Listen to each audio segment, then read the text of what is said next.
right, good evening. I'm going to call to order the Select Board meeting for the Town of Essex for Monday, May 5th. First item on our agenda, are there any additions or changes from staff? None from staff. Any from the board? With no changes, we don't need to approve the agenda, which brings us to public to be heard. Public to be heard is time for members of the public to address the select board. If you are in the room, you can raise your physical hand. If you are online, you can raise your virtual hand by clicking the react, the little heart in the middle, and raise your virtual hand from that area. So come on ahead and state your name. There's only one?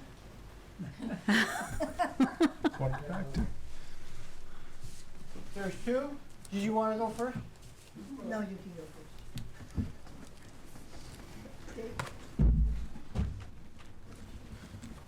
first. So much silence, my goodness. David Scopin. I have some questions for the select board. One of them has to do with the developmental review board. Would you be the folks that would remove a person from the development review board should you find that they are not serving the community at large? That's a yes or a no. Do we have the authority to remove development review board members or just appoint them? You certainly appoint them. I would want to, I believe you would be the removing authority, but I don't know if there are certain conditions attached to when you might be able to remove somebody. Yeah, Andy? that would have to be for cause. Yeah. So if the community had cause and brought it to you, they would bring it to you? Is that what you're telling me? I think that if I may, I think that the board would certainly be willing to hear rationale as far as why members of the community feels that way. Andy? Now wait a minute. What does that actually mean? In other words, it means what? What did you say? Hearing, I mean, it would be hearing from members of the community feedback on either us or committees or boards, in the spirit of, handling issues at the lowest level possible. I would encourage you to reach out to the Development Review Board chair to voice concerns. I'm glad you brought that up because in the time that I've viewed the Planning Commission and in the time I viewed the Development Review Board, my impression has been, and I think it's shared by more than a few of the members of the community that I've spoken with, is that you're wasting your time bringing certain things up to the commission and the board members. So what I'm asking is, where do we go from there? I would. I mean, do you need to go to court, or do you need to have a petition? Do you need to bring it to the voters? How do we respond to this? I would first address your concerns to the chair of the DRB, understanding that they have authority over their own membership, running their meetings, things of that sort. If you don't see the relief that you want there, obviously at any point in time, you can bring concerns in general to members of the select board if you choose to do so in a formal manner, or if you choose to do so in an informal manner, that is your choice. So if I can put this in my own words, because I did notice that some members of the select board actually do have phone numbers, I'm assuming that they might even answer the phone and we'd have a conversation. So this you're suggesting might be a good starting point. I would suggest the starting point is address your concerns with the chair of the DRB, but you're always welcome to also reach out to select board members to provide your feedback as Because members of the in community. view of Amazon hoping to establish themselves in the town of Essex, we've probably all noticed that there's been a little more interest from the public. So it's good for us to know, what our recourse would be. Yes, Andy? Yep, I would just caution you that development review applications are statutorily within the authority of the Development Review Board. Individual applications do not, we cannot weigh in on Development Review Board applications. That is not within our authority to do so. Gotcha. That authority lies solely with the Development Review Board.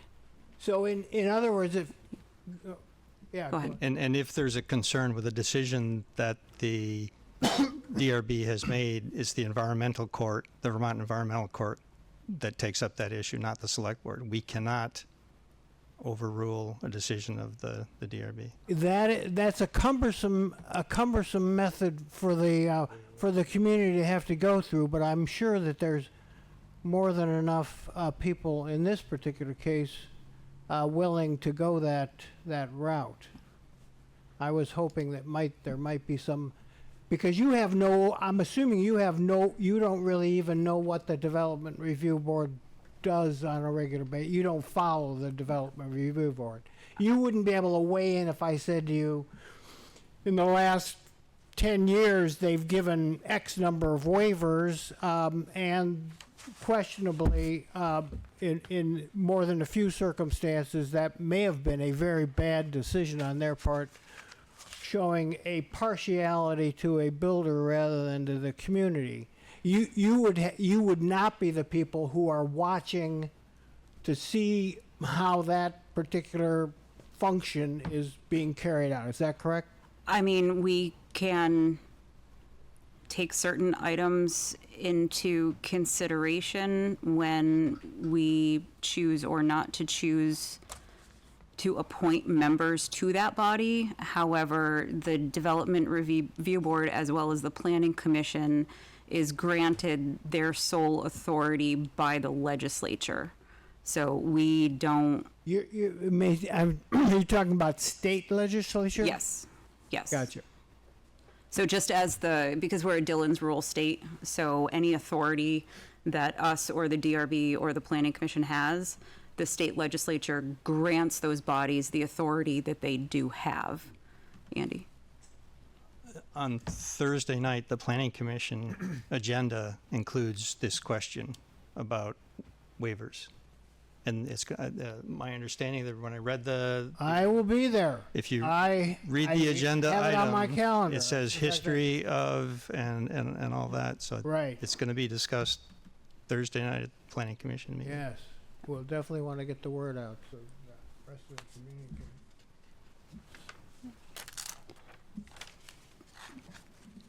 I was wondering if you were going to recognize. Well, the floor is still yours. Yeah,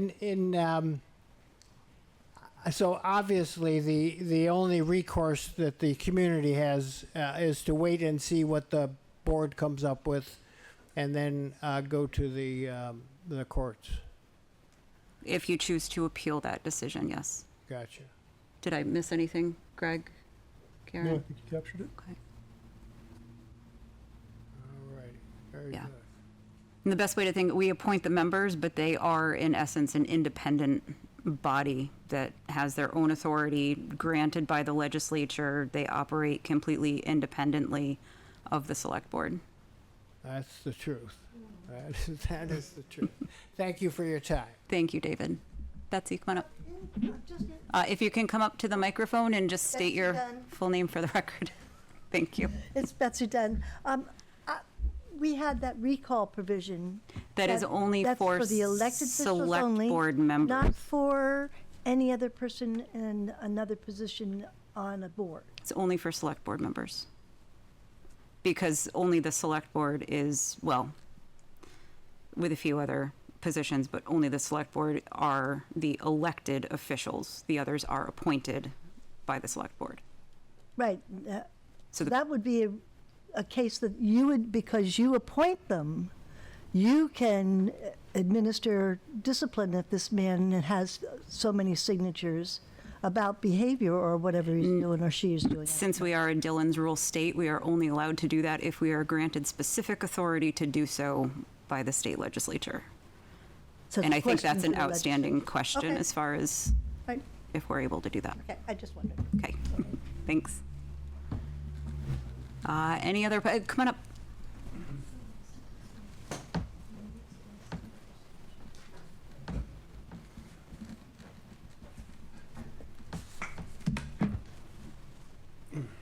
Robert LaLancet of the town. My main question is traffic.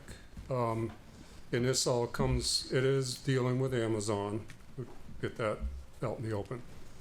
But we cannot make left-hand turns out of Saybrook, out of Sand Hill, or out of El Martin Drive. And there seems to be a disconnect as to communication, and all I get is, that's a state road. So do I have to personally go to the state and ask them, the highway department, hey, I got a problem here, what's the story with the traffic light? Or does the town go in, because the road's going through our town, do they indeed say, hey, we need some relief here with a traffic light? Because I'm hearing a rumor that in 2027, they're actually supposed to put a traffic light at North Wilson Road. Because if you cross that, if I'm coming from work, and sometimes I'm at the bridge, and I'm trying to get home, it's like, it takes me forever, so I can go down, catch Sand Hill Road, and go up through. Yep. I can't speak to North Williston Road just because that's not within our municipality. But if we do want to request that a traffic study be done by North Wilson Road VTrans, isn't North Williston Road? North Wilson Road, where the Essex police go and barricade it off when there's. Oh, I apologize. Small portion. So if we wanted to do a traffic study, we would, we've done this before with Sand Hill Road, taken input from members of the public, we've done it on 128, the crosswalk study on 15, taken input from members of the public, written a letter to VTrans to request that those studies do occur. Because it leads into the traffic study that Amazon presented, that I printed out, and they're dealing with vans and trucks exiting on Kimmel Drive, or Chemo, whatever they call it, from their facility, the 4 entrances. They don't address the River Road thing. And if we knew the master plan, that was the whole thing. What's the master plan for this industrial park? Is there supposed to be a through road through there? Or is everything coming down the hill from Amazon and then dispersing? It's just, you get little pieces. Like, we didn't know about Amazon. I assume town meeting day would have been totally different if people knew that Amazon was going up in there, because it came out 3 days after town meeting day. There was could have a big discussion there, but no one knew about it until it snuck out, seemed like. And it's just, we're dealing with bits and pieces, and then all of a sudden, now it's a big problem, and we're doing something reactive with traffic when we know something's going to happen. I don't understand why we can't be proactive and have the developers, the only ones benefiting for this is the developer and the end user. I don't buy from Amazon. It's just a philosophy thing, but that's no big deal. But it's supposed to be for the good of the town, this industrial park. And it just seems like it's going to be a burden for the town. We're going to have to provide sand trucks during the middle of the night to keep the road clear and all that stuff. So I guess my main thing is, We need traffic lights, and we need to know, the public needs to know, whether it's an article in the Essex Reporter or something that says, hey, there's going to be this through road, there's going to be traffic lights and some sort of timeline. But so often, I live on a road, we're supposed to put a town road in and then put houses in. Well, then they're allowed to start putting the houses in before the road was put up to spec. Now, we're stuck with a road that the plow comes up, but the people on the road are responsible to grade it. So I don't want to see this happen over here where a big thing comes in and then all of a sudden the town has to put the road in. The town has to put the traffic lights in. So I'm just spouting off that we need to identify the whole picture up there and tell us, and then make sure that the infrastructure, traffic lights and everything are there before this thing goes in and causes the problem. That's what I said. And I do appreciate your input, but this is an active development review application, I and know that, we and when I can't. went to the DRB, they said, it's all pointing. You gotta go to planning commission. They said, oh, we can't come up, it's like the Wicked Witch of the West, east or west, it's there. We need to, the town, we're all the town. We need to have a master plan. That's, we have a town plan that's reviewed every 8 years, but specifics doesn't do anything for us. It's not in there. We need to know what's gonna happen. That's all I'm saying. Transparency with the thing, and it would get people that they're not so upset about this thing. Because my taxes have to pay for the traffic lights, my taxes have to do all this stuff. When it's not been, the user should be paying for this stuff. That's what I have. Thank you. Thank you for your comments. Any other public comment, either in the room or online? Come on up.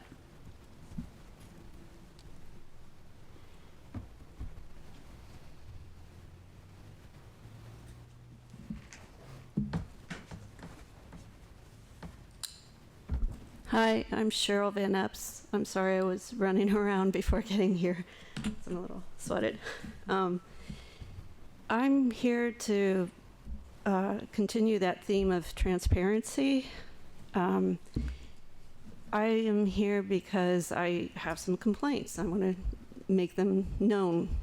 I am interested in the trees of our town and what's happening from what I've observed in my neighborhood, Pinewood, and what I've observed around town too.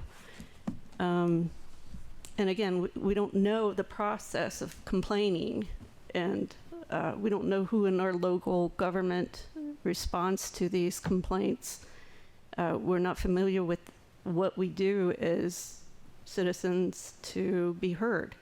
And when I did follow the process, we weren't heard. I made complaints to our tree warden. Oh, I'm jumping ahead of myself. Spongy moth happened to us. I live in Pinewood. There's 80-foot oak trees. Now, I don't know if you know this, but to cut down one of our trees, if it dies on us, it's $1,000. I have a good 13 oak trees in my yard that I want to protect. So the first time it came through, we were scared for the next year. The second year, because the more stress on the trees, the more likely they're going to die, branches die off, and you need pruning. And that you have to call in the huge crane to come in and do that job, and it's almost $1,000 to get that done. So my point is, I value my trees. I don't want to lose them. They create shade. They create an environment for other animals and species, insects that we need. This is just an example of the first time an invasive species came in and wiped us out. I hate to tell you. There's a forested area that it looks like disaster area. Just the trees are down. These are like 100-year-old oaks wiped out. I invite you all to come and take a look at it. It's right behind JP's on 117.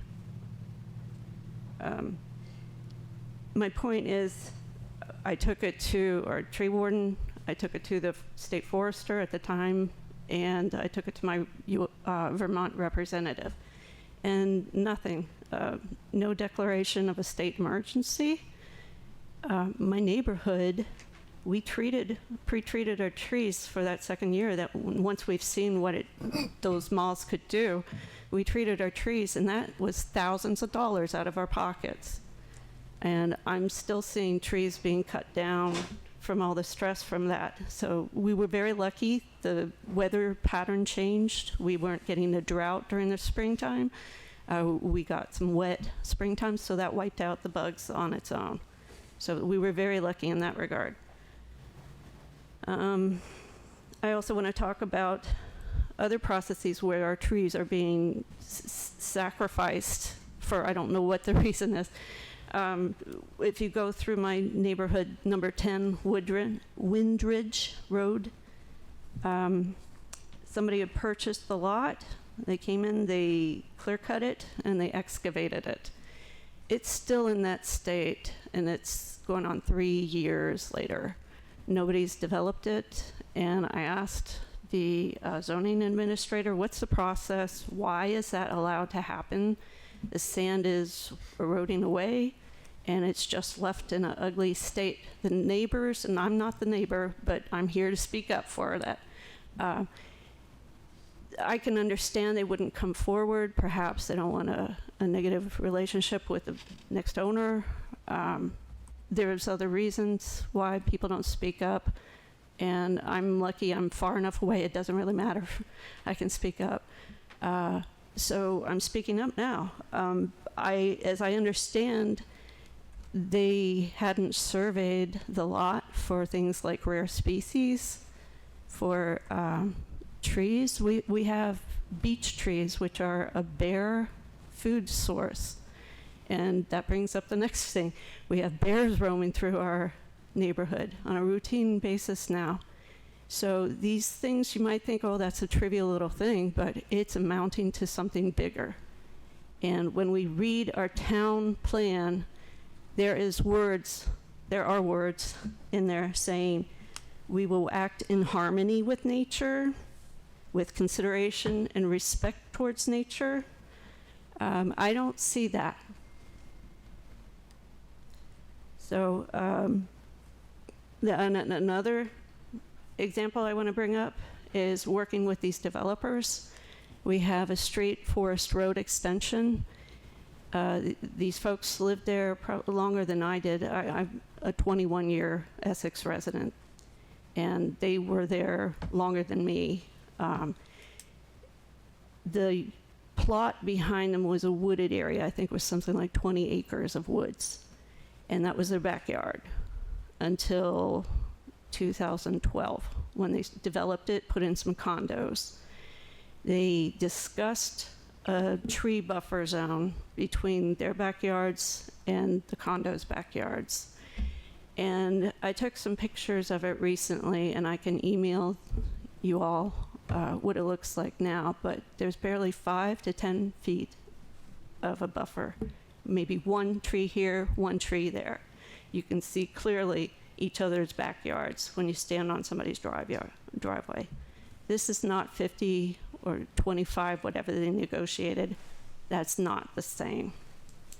So I'm here to talk about protections for residents, protections for our natural environment. What are we doing? Which direction are we going in? With climate change, we need to think about these things. I'm going to leave it there. Thank you for listening. Thank you. Thank you.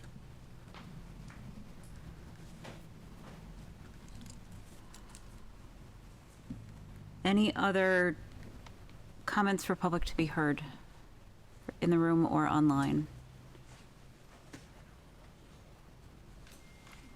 Seeing none, I will move ahead to consent items. Ethan? Make the motion to approve the consent agenda. Thank you, Ethan. Is there a second? Thank you, Shannon. There is no discussion on consent. All those in favor, please signify by saying aye. Aye. Opposed, nay.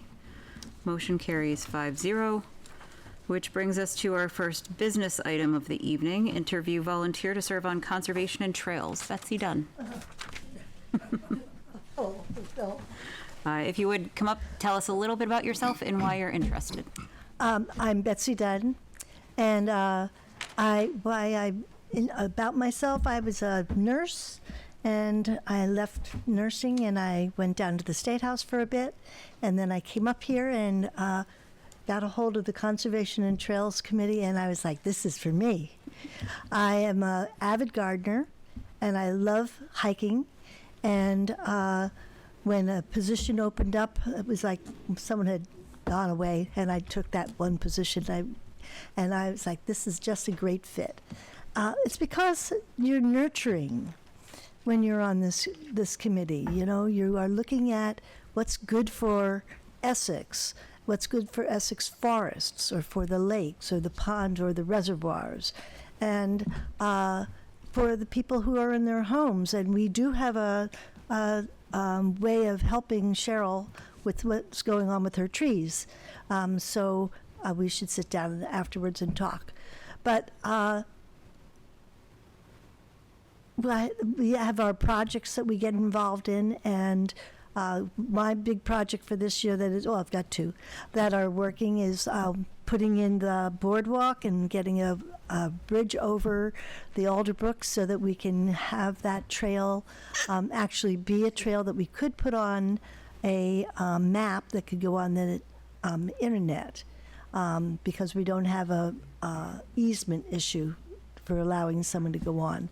There's one that looks like it might be a handshake, you could use it, but there's no actual easement, so I know them, and so I'm going to go over and ask them if they can make that legal. But I'm excited about that. That is a great thing. And working with the scouts will be a lot of fun doing that. And then my bigger piece is looking at the regulations that are going to be flowing from the town plan to the planning commission around our landscaping and the way we use buffers and the way we use our trees. And when we have a property that is fully treed, and what you do to take out those trees, just don't clear cut, leave the periphery and all that. There's a bunch of really wonderful things that we can do to make it beautiful all the time. So that's what my interest is. Okay. I'll turn it over for board questions. Shannon. I'll jump in. Betsy, I've had the pleasure of serving with you on the Conservation Trails Committee since I think we were inducted in the same class. Yeah. You're not always the best at saying all that you do. Could you actually take a moment and talk about some of the projects you've actually been a part of, from saving the bees and the pollinator gardens and things like that, so we get a full picture of your work on the committee? Yeah, it's, the pollinator gardens are a lot of fun. And we have one that is up and running over at the middle school behind on Prairie Field. And then potentially have one that might go in over in Indian Brook as well. That we haven't tackled that yet. We first have to check the pH out of the soil, and then we can start thinking about it. And Adrian and Harlan, I guess, would be involved in that possibly. But that's a really cool kind of thing to do. We've gotten ourselves fully committed to working with Vermont Community Forestry, and how we got our the amount of money that we needed to spend for us to be a Tree City USA, and that's every year. It's not just once every now and again that we have to do that. And we've worked but it's not just me, because we work as a team, and we work as well as a team.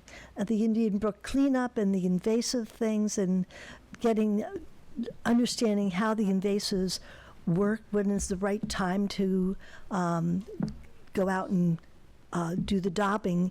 You can't do it in the spring, you have to do it in the fall. So we've been reconsidering our spring cleanup a little bit, that potentially, not this year, but maybe further into this year, look at the other forest trails and just clean those up as well, not just Indian Brook, because we use all these things. And one of the things we've had previously were the caretakers. And in all my readings now, I see more stewardship. And the stewardship, you engage the people who walk the trails. And a lot of our forests are right in, well, they're in town. And people in the neighborhood come and walk on those trails. And if you get up there and you kind of hang out for a while on a Saturday morning or Sunday morning or Friday and see people and get them in clusters and talk about what it means to take care of their trails and would they be interested in doing that. And it gives them a sense of ownership and a sense of pride in what their town is like. So that's one. And then over at one of my to hope to have is where Al Senegal is doing all the sand extraction out in Saxon Hill. And we've got those two big gullies that has been created. I would like to see, it's called a bump track. Bump tracks, so don't fill it all in at once. Make it so you can have different levels and have an interesting trail to work with. And you could have trials, you could have races and everything, and it would draw more people. It's an economic development, it would draw more people to Essex. And I talked to Al Senegal about that one property that's there, and maybe a beer garden or something like that, because I am not saying that all bikers are drinkers or breweries, but a lot of them are, and it would be something really nice. And I just hope the RPDI allows for that to be there, in what it is. I have to look at that, but I think that plus where the two reservoir ponds are, there it's a beautiful site, and we can take a nice big swath with the big tractors that they clean the grass, they cut the grass, they are hogs, hogs. Brush hogs. That's it. Go through and create a wide enough path that you could actually have ADA compliancy, and you could have people who can go back there and be a part of nature that they can't do right now. And so there's other stuff that we've done. And then, adopt a tree, and that hasn't really ever gotten off the books. But I think that's something to really think about this time, especially if we're putting in trees that are as a result of pulling them because of the spongy moth. And then we've got the hemlock, woolly algidid, that is coming this way. And all of our Matthew forest is almost all hemlock. And if that gets hit, that's trouble. So the goal, having all of our forests have a management plan, because you don't want to be caught behind the 8 ball. You want to be in front there. You want to be right up there knowing what's going to come at us and what can we do to mitigate some of those things. That's why I like to be on my committee. Thank you so much. Welcome. Questions? I'll go next. All right, Betty, I want to thank you for all of your hard work. Betsy, oh my gosh, I'm sorry. That's okay. I apologize. For all of your hard work and your can-do and go-get experience and with the conservation trails, but I do have a more challenging question for you today. That Okay. Because of things that I've had to learn as being a select board member, but being a manager form of government with the select board, understanding that some things need to be run through the manager before they're pursued or executed. I just heard you mention in there about talking out the legality with a property owner. So my question to you is, are you aware of the things that need to be run through staff before any actions? And Yes. do you plan to Yes, because continue to use that process in the future? when we're doing the thing with the Boy Scouts, it gotten Adrian involved in that, as well as the pollinator gardens and everything. No, I would absolutely never step on her toes and not connect with her, and the same with Harlan. But right now, it's a very collegial relationship we're having with him because we're all concerned about the trails and whatnot. And it feels like the right way to be using our committee is working with the people from recreation and in the trees, I didn't mean in the trees, but around them. So yes, I'm very well aware, yes. Thank you. You don't just go out and do it. I'd love to be able to, but I can't. Andy? Betsy, at one point, you came to this board asking for more benches. Yes, And I still want We them. now have the memorial bench program, and I know some benches have appeared. I'm just wondering if you have an impression of whether the pace of those, or if I'm not sure that are you aware of the? I wasn't aware of the bench program, but we did think about that kind of thing when in the committee, but I didn't know that it happened. I'm happy to know it. And I think that's one of the big things that you have when you go into a forest, that you want benches so that people who could walk the whole thing, but just need to be able to have a break, you know. Yes, I know and of at sit. least 2 benches that Are they at one? at Indian. At Indian Brook, I don't there's know. one at the top knoll. Yes, I have seen that bench, and that's really quite beautiful. It really blends in with the whole nature of Indian Brook. And they were saying they were going to do another one over there. Is that where the There's a second one? second one over Yeah, there. I knew about it when you mentioned it. I remembered. Part of why I'm saying is so that people will hear about it. Yes, So- I think it's really important because my father-in-law lives with us. He's 99 and he's still walking and doing 2 miles a day most of the time. And he walks Tanglewood, and when he wants to go back into the woods, I walk with him, but he just has to take a little bit of a breather every now and again. Wants to sit down. So maybe that's something that could be done, is to have the. I'm not committing anything about anybody, but I know that I don't know who decides where the benches go, but if That's well, I mean, it could be Harlan or it could be Adrian or could us, but I think we would it may do be it the sponsor together. of the bench has input too. Yeah, As well, so yeah. but And we have to get that out there that you can sponsor a bench, which is really nice. Yeah. The other thing I think that in Matthew Forest, when you first come in from the tennis courts, you have an area you come in and then you walk up to the height and you can see over the Alderbrook. But it's quite a fall if a little kid got too close because erosion is all over back there.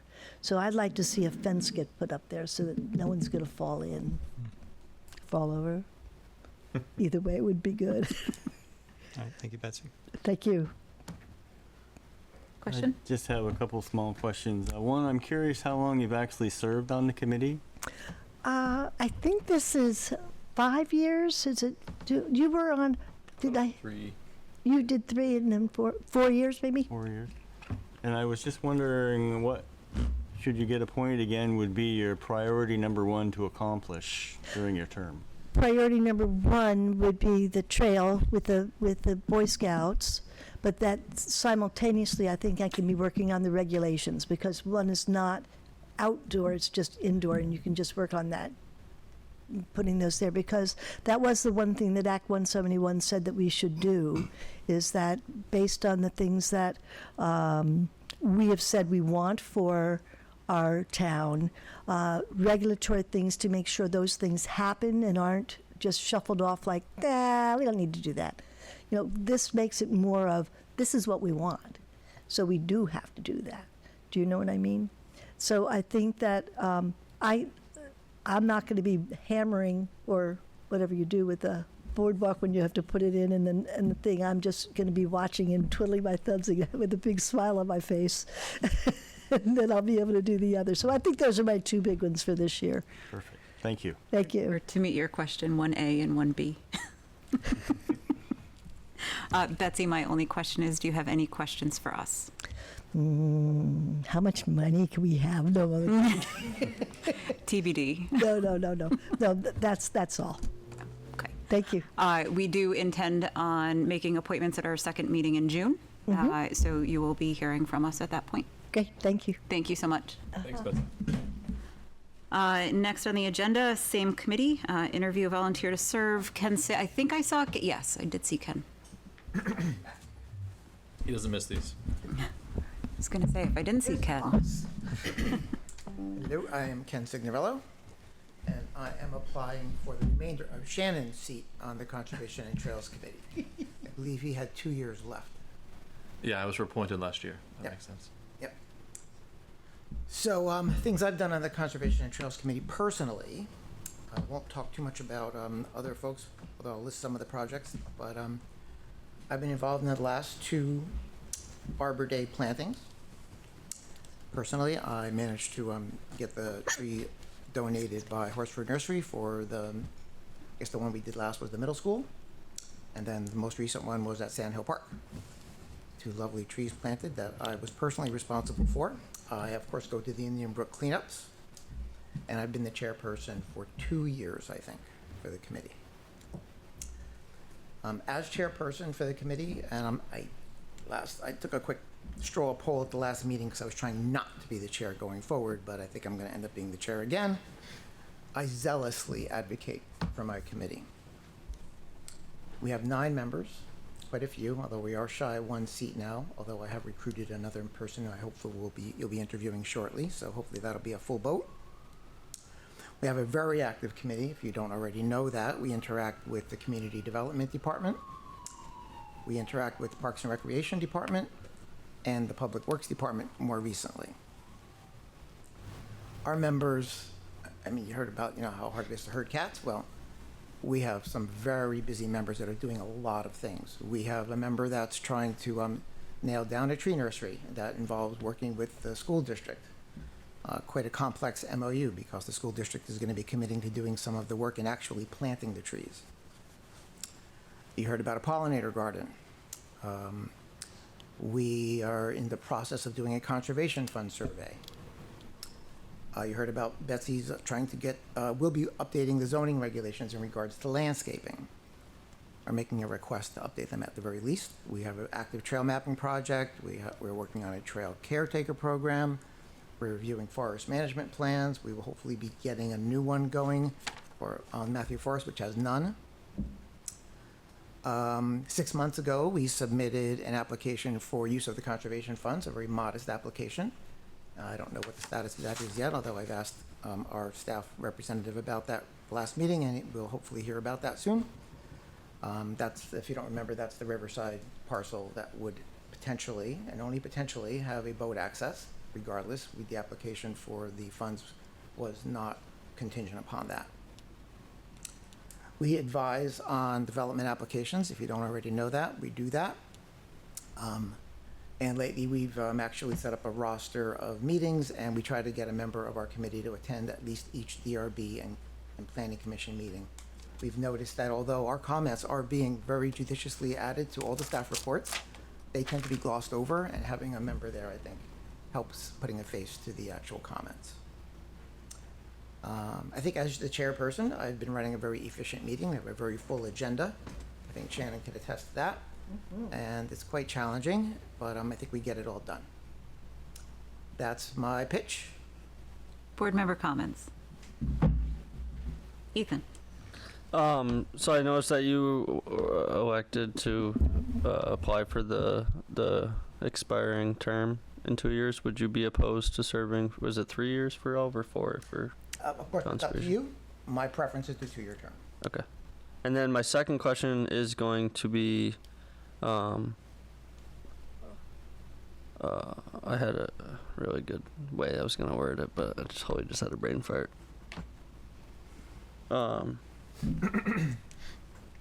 Sorry. I'm going to come back to you in a second. No problem. It was an elegant question. I'll still be here all night. I can jump in. Yeah. What do you think about that? Okay, thank you.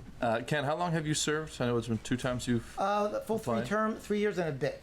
Okay. I took an unexpired seat, I think, for maybe a year, so it might be 3 and a bit, almost 4. Well, first off, thank you so much. And having been your vice chair, you do run a very efficient meeting, and we cover a lot, which you just very eloquently displayed to us. My question to you is more of a question for us, and that we can learn from this. Your committee is very, active, and we want to make sure they're successful. what do you feel in the next term, if you were to be appointed, how can we improve the relationship with the select board so that you can get more done for the town and the priorities of the town? Well, I think it's quite simple. We are appointed by you to advise. Ask our advice when you feel it's appropriate. Simple. We're there. We meet once a month. We can meet more frequently if necessary. If there's something more urgent, we certainly can do that. I think I heard at the last select board meeting where the fire chief had a proposal for an ordinance change, and we hadn't had the opportunity to participate in that conversation. That would have been a good example, possibly. Maybe not us per se, but other committees. But that's my recommendation. When you're thinking about something that relates to us, ask our advice. We'd be happy to give it. You can always ignore it. Thank you. Do you think of it, Ethan? Yeah, sorry about Go that. ahead. It was right there and then it wasn't. So what I was going to talk to you about is we've had these conversations before. I believe it was when the chair I think it's been 2 years now in a row. You were the chair, came to speak to us about what's going on with the commission and what the select board may have for questions, what you may have for questions from the select board. And I was remembering that we actually made it a priority last year as a select board about forest management plans. So my concern is that we haven't had any updates on any forest management plans. I'll give you one. Okay. We just are going to be executing the Indian Brook Forest Management Plan on the west side of Indian Brook. That came to our committee. We reviewed it. Chuck was there. He had presented it. And we have Parks and Recreation there as well. So that's going to be happening. Awesome. The other side of Indian Brook will probably happen in some very near future. Other forest management plans we actually have on the agenda for the very next meeting. We're going to be reviewing the one at Saxon Hill.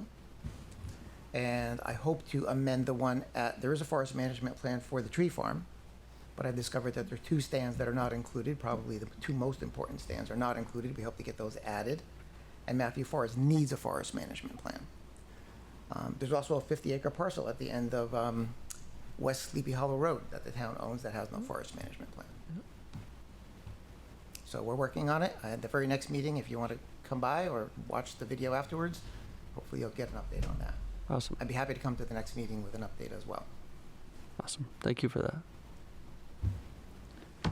Other questions? Go ahead. Just a little variation on what I asked Betsy. What would you consider your greatest accomplishment during your most recent term? Mine? And what would be your top priority going forward should you be appointed again? My accomplishment, I already explained what I personally did, but that's minor. Yeah, My accomplishment is enabling my members. I help them get things done. I make sure that decisions are made efficiently and quickly. I advocate, as I said, very aggressively when necessary for our membership and to get things happening. That would be my accomplishment. Great. And your priority going forward? The same? Continue the same thing, absolutely. We have a full plate of tasks, as you well know. Sometimes we're surprised with things we weren't aware of, or you ask for advice and we have to act on it. We try to be very responsive to the immediate needs, whatever they might be. We will drop ongoing projects that take care of urgent issues. Great. Thank you. Andy? Yep. Ken, in your, what, just had an Ethan. Oh, you're good. Can you comment on what you think it means to be a public servant? I was hoping you were going to answer that question. Heard it many, many times and thought about it quite a bit. I actually think that the term is not great because it's public service. That's an adjective and a noun, right? A lot of service is public. But what I think we actually do is we have service to the public. And it's for the benefit of the public. That's what public service actually is. It is service to the public for the benefit of the public. Thank you. Sorry to be so succinct about it, but that's it. All right, thank you. And Ken, my only question is, do you have any questions for us? No, just please appoint me to Shannon's leftover seat. Oh, let's get a commission. Commission. No, don't want to mention that. Same for you. We will be taking up appointments, actual appointments, the second meeting in June. So you should expect to hear from us around then. Thank you very much. Thank you. Thanks, Ken. Next agenda item. Wow, that's a tongue twister. Consider reappointment of tree warden Chuck File. Good evening. Hi. Go ahead and tell us a little bit about yourself and why you're interested. Okay, I spent most of my career as a state forester with the Department of Forests and Parks, and been involved with the Town Conservation Committee for a long, long time, one way or the other. And it's an interest of mine, and I like working with trees and the people. Sounds good. Any questions? Ethan. I'm actually gonna ask a different question than original, but we heard earlier today from a member of the public that they may have reached out to our tree warden about a issue involving moths. Were you aware of that, and did you have the chance to respond Could you to be that? more clear? I'm not aware of it. Pardon? He's talking about Cheryl, who was here today. Yeah, so just so folks online can hear. I need to be refreshed. I'm not. Yeah, so during public to be heard, we had a resident comment on the spongy moths and the impact on their neighborhood, and had made a comment that she had reached out to the town without a response. I'm not aware of that incident. I have no recollection. I make it a point. When I get it, I deal with it real fast. That's my philosophy. So I think maybe we revisit the issue. Yeah. Yeah. Good? Okay. Any other questions? Shannon? Yeah, how long have you been serving as the tree warden for Essex? I think it goes back a long, long time ago in a galaxy far, far away. I think your application or in the memo it said 1980. Does that sound about right? That's So about 45 years? yeah, something like that. Oh, for some people that might not know all the intricacies of your job, you mentioned that you sit in on the meetings with the CTC. Can you give us just a brief view of what you do? I know it is a volunteer position, but what are your responsibilities? Well, the responsibility of the tree warden is responsible for the public trees that's within the right-of-way of the town highway, and trees that would be on town public land. That's what the jurisdiction is. I've been asked to review the development applications, review the landscape plan. And what I bring to it is when I look at these stuff, my training is I match the species to the site and the light conditions. That's what my judgment is. And if there are issues come up, I try to give the applicant some reasonable alternatives. No, I was always impressed when you were at the Indian Brook cleanups or walking around looking at the ash tree, possible problems with the boar coming. You seem to have a wealth of knowledge that's very educational. You work great with the Arbor Day with the students and the children. When you look at the next year ahead, it's just a year appointment, correct? Or how long? I believe so. Yes. Okay. What do you foresee as wanting to undertake for the next year to improve our town, to keep our tree city status right there on the wall, and really protect our trees further from possible invasives? Well, they continue. I mean, I work hand in glove with Public Works and Parks and Rec in that connection. And I'm available. They got any issue, they got a question, I try to deal with it right away. Let's continue on with that. Great. Thank you. And as an FYI, yes, the appointment should be certified annually. Got Andy, Kendall? Sure, Chuck. I see you often walking on Chapin Road. My wife and I will always wave. Oh, and say hi yeah, to you. Yes. yeah. You helped me recognize that my butternut tree has no hope of surviving its virus. So, thank you for the advice there. That's the sad part of the job. Yeah. And the we were riding, and you were carrying a branch in your hand, and it had butternuts hanging off of it. And I said, "Oh, that's what the." So I stopped and asked you what they were first, and then when I mentioned the black canker on the bottom of it, no hope. So thank you for that. You're very welcome. Glad to do it. And so I don't actually have a question. I just want to say thank you for Thank your you. service and for You're your very knowledge. kind. Hey. This might be a little off topic, but in your experience, do you know what the biggest tree in Essex is? Where it is? Not No, I necessarily don't. where it is, but what I would don't. be. No, I was curious. no. The oldest Just curious. No, I don't, but you got to remember, some trees, just because they're big doesn't mean they're old. Yeah. You got to remember, you go back into the 1950s and 60s, there weren't many trees around. So keep that in mind. Thank you. And Chuck, my only question is, do you have any questions for us? No. Okay.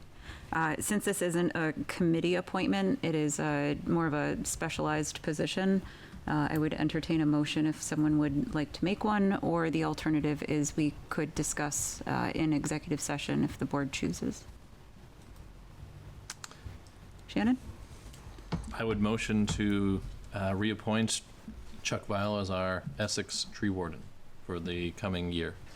Thank you, Shannon. Is there a second? Second that. Thank you, Andy. Any discussion? Ethan? I'd be looking to hear from the member of the public with said complaint from public to be heard before feeling comfortable to make a vote. Andy? So Chuck did mention that he's only responsible for trees that are in the right of way. So if there are trees that are behind somebody's house, he has no responsibility for those. Right, I'm more questioning about the response to the complaint. If there was a response in a timely manner. Cheryl, come on up. If you would, please.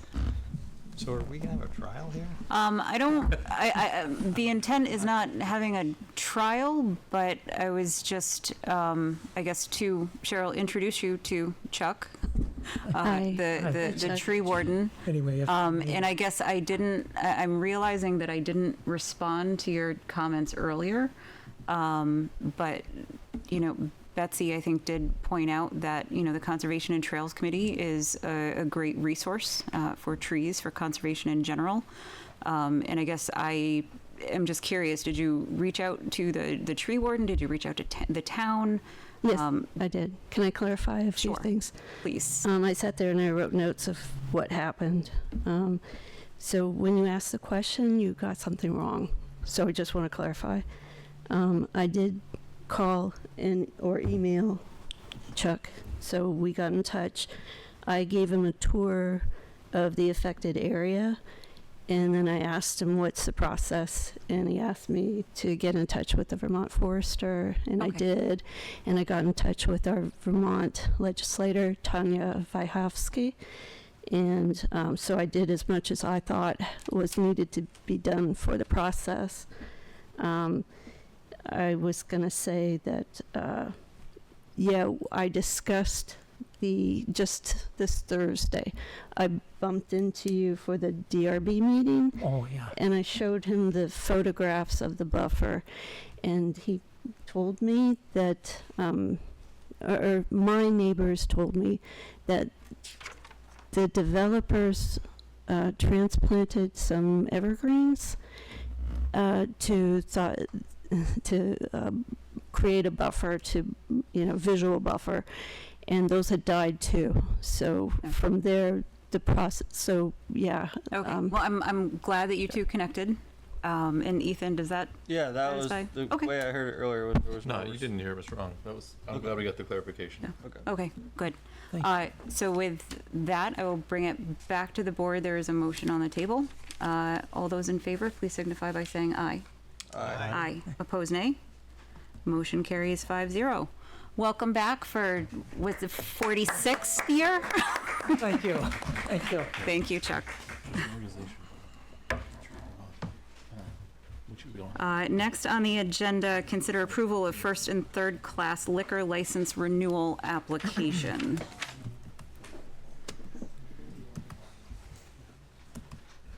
Bye, Betsy. So we do have another liquor license renewal application in the packet.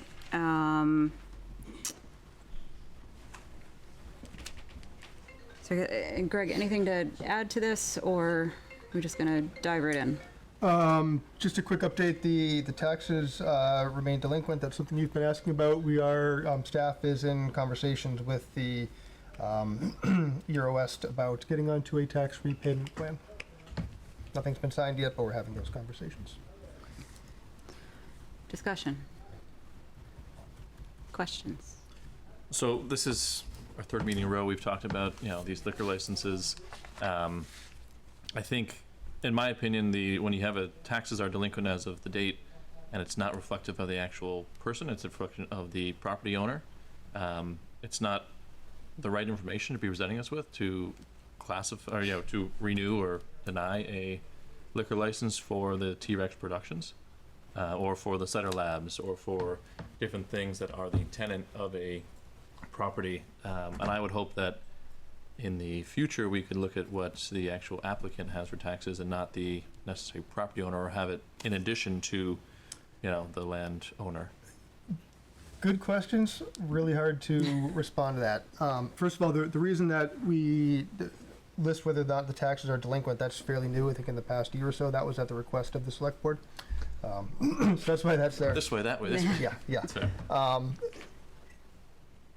It's really tricky, and I'm gonna hold my tongue a little bit as to what I think is the case here, because I'm not entirely certain. It's really tricky to figure out exactly who is the property owner, and especially once you start, sometimes we can anecdotally sort of know, but I don't know if that person is the primary owner or the secondary owner or partner or part of a conglomerate. I'm not saying this is the case, but there can certainly be instances where there's a property holding company that also owns parts of businesses, or there's a property holding company that's part of a different company that's part of a different company, and so it just becomes really hard, really fast to say, John Smith owns this building, does not own this business, or John Smith owns the building and the business. There might be some instances like that, but I think more likely than not, it's going to be somebody owns this, there's a business there, somebody else might be a partner, they might also own this, might also own that.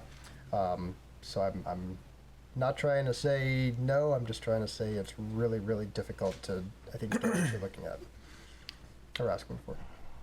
No, I understand you on that.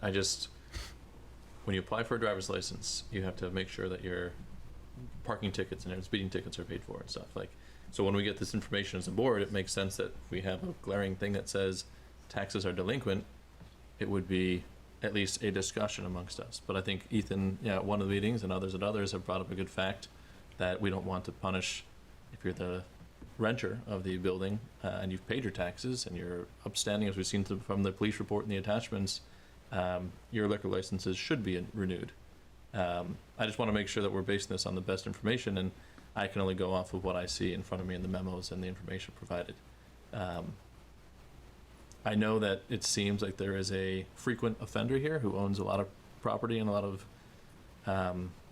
restaurant and store fronts and different things that other businesses then rent from them. I would hope, as you mentioned, we're working with them to resolve this issue so it's not continuing. And I know last meeting I was calling in, so I wasn't face to face with you all, but we talked about having a clear process that we could then back and make sure that we're holding people accountable on all levels. And I'd like to flush that out in the next couple meetings so we can actually base our decisions on a clear and defined process.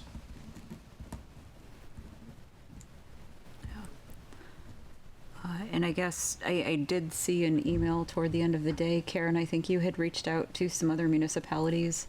So we have a start Great. on that process. Yeah, thank you, Tracy. So we did reach out. There's a listserv for municipal clerks who are generally tasked with this responsibility in the town. So we asked statewide whether folks have policies, if they're willing to share them, what they look like, just so we're understanding what other communities regulate through that, so we can share what we've learned through that. I also was able to come across a VLCT handbook. I'm sorry, that's not the correct word. It was a study that they did that looked at the intersection of a state program and the local legislative body's role in acting as liquor control commissioners. So that might be of use. It's quite long, so I'll try to see what I can do to put forth the most relevant pieces when we come back to discuss further. Go ahead. Andy, go ahead. One thing that Shannon might not be aware of is that until very recently, all liquor licenses expired or needed to be renewed by the 1st of May. So we've seen these last 3 meetings because that's the residual of everybody's applications, Sure. licenses expiring around then. So the question of urgency, you mentioned in the next couple of meetings, wanting to flesh out a policy. I'm a little leery of asking for such high priority on it, given that we may not look at liquor licenses again until next April. And so, but I know there will, once time passes, they will become more staggered, and they'll come in at random times. We'll have to deal with them more continuously. But I'm reluctant, unless it's, unless staff thinks it's an easy thing to do, and that it won't push anything else off the plate. I would not be in support of having a lot of urgency around developing a policy in the next couple of months. Yeah, and I think I may be going a little off topic here, but we've talked about select board ownership of work product. So I would offer myself as tribute, I suppose. But Karen, as you do receive responses from other municipalities, I'd be happy to do the legwork of collating those and formulate at least, an outline of what that may look like to bring back to the full select board for discussion if. Sure. Yeah.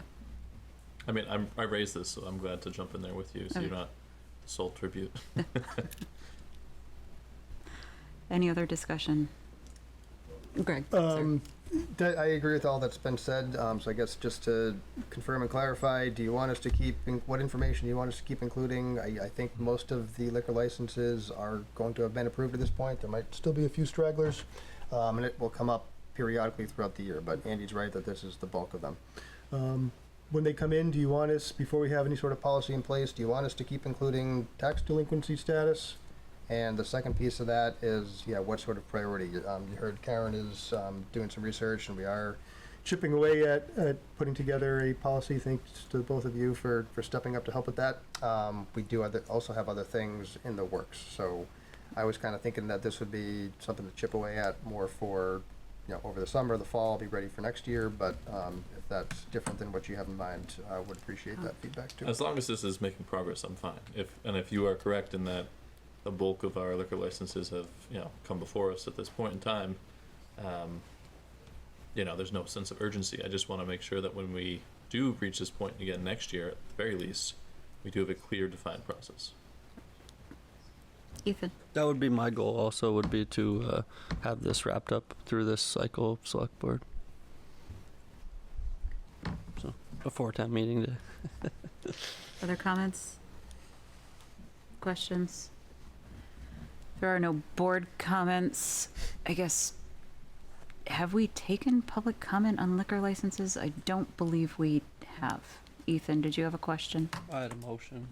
Okay, go for it. Make the motion, the select board approve the liquor license renewal applications for businesses located in the town of Essex listed in the May 1, 2025 memorandum RE liquor license applications. Thank you. Ethan, is there a second? Second. Thank you, Andy. Final discussion. Going once, going twice. All those in favor, please signify by saying aye. Aye. Opposed, nay. Nay? Motion carries 4-1.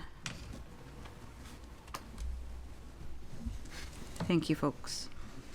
Next up, discussion about Green Mountain Transit membership for fiscal year 2027. I almost said 2007. At least you have the right millennium.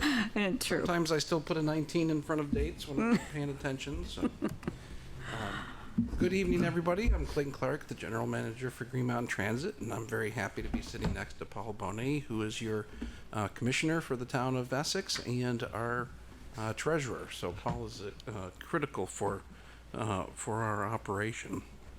And so, Madam Chair, I thought that I'd give a few minute kind of update, go over some of the questions that that Greg had previously sent my way, but try to get through those pretty quickly so that I can respond to your questions.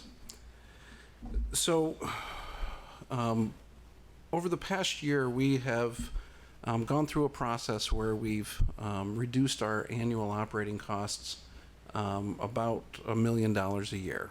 And during that process, one of the biggest questions that we had was what's going to happen to the number 10. And so the number 10, which presently connects the town of Essex, Essex Junction with Williston, had been on the list of the poor performers for about a decade.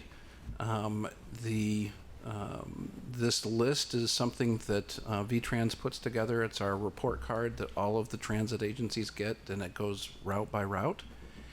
And the costs and how it gets rated is basically the cost per passenger.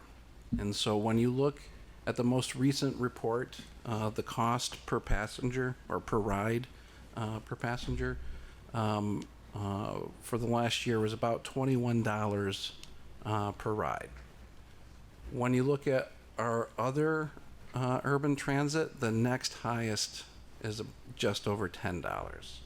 And so you can see that the cost per ride is really what is driving the number 10 to sort of be on our perpetual danger list.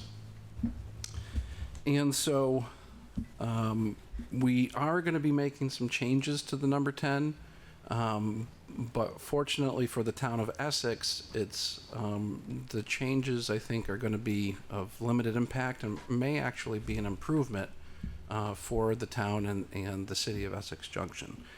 And that is that we saw that about 70% of the ridership was coming from the loop that was within the town of Essex and Essex Junction. And so, we had previously successfully operated an Essex circulator that had just done that loop. So that's what we're going to return to. Unfortunately for Williston, this means that we will not be connecting to Williston. And we expect that this will go into effect either with our June or August bids. It's probably likely to go into effect with our August bid. And so looking ahead, we know that fiscal year 27 for Green Mountain Transit has about a $3 million budget gap. And when I'm trying to guess the future and what's likely to happen, I see a very wide range. I could see us having to cut another $3 million worth of service as being a potential outcome. I could also see that, that there are starting to get some folks at the State House that are worried about these cuts. And I could potentially see us having already gone through all the cuts that we need to do. Unfortunately, we won't know what our fiscal year 27 budget will be until about a year from now. And so what that means is that we are going to be probably back in another pattern where we are wondering what's going to happen to the number 10. And so I think that then leads into the questions that you all have about your membership. So one of the things that you all had asked is that if you all had departed, if you choose to depart Green Mountain Transit, is there a penalty? Is there anything that would keep you from coming back? And there's not. And so you do have to provide us with a year's worth of notice, so that if you were in fiscal year 25, this current fiscal year, for us to vote to depart, it would be effective the first day of fiscal year 27. And so if you all voted in fiscal year 25 to depart, but then that, decided in fiscal year 26 that you changed your mind and you wanted to stay, ultimately the board would vote on that, but I have a hard time imagining that they would say no, that you have to go. Would rejoining require a public vote? Because initial joining requires a public vote? If you fully separate, so let's say that you decide to leave, you vote for that in fiscal year 25, July 1st, 2026, comes around, and you leave, then I would say that we would have to go back to the statute, and your membership would be fresh again. And that's where it would require a negotiation with the board as far as what your contribution would be, because normally there's like a capital contribution for equipment and for the buses and stations. And so, but I'm sure that, the board would also consider the fact that you had been contributing, up until, recently with those negotiations. So sorry, can I? Andy, go ahead. So just to, I'm sorry, I should have asked you. That's okay. to talk. Go ahead. So you did mention though that if prior to July 1st, 2026, we choose not to, we haven't actually separated at that point. Is that what you're saying? And that a select board decision could reinstate us? Yes. Okay. Ethan. And just to understand a little more about the 27 budget, you said about a year from now, so we would know in May roughly that we're not going to get service in 27. If we are not getting additional funds, it may be as late as a year from now that we would find that out. Okay. What I can tell you is that if there's agreement at the legislature, we'll know by February. If there's disagreement at the legislature, and especially if there's disagreement between the House and Senate Transportation Committees, which there sometimes is with GMT funding, then we won't know until after the Committee of Conference what our funding would look like. Right. And just so you hear from my mouth that I am not against GMT or public transit. It's just I've heard so many times from people that if there's no busing, there's no funds. And to be preventative and protective of both of our best interests, my idea is to maybe take preventative measures, and then things happen with the legislator, and we get those funds, and service is promised to be as expected. Then it's a totally different. It's not a jab by any means from anything I say. I just wanted to thank you for both of you for all of your hard work over my 3 years on the select board. So, well, thank you. I'm trying to think, councilor or Selectman. Person Lawrence.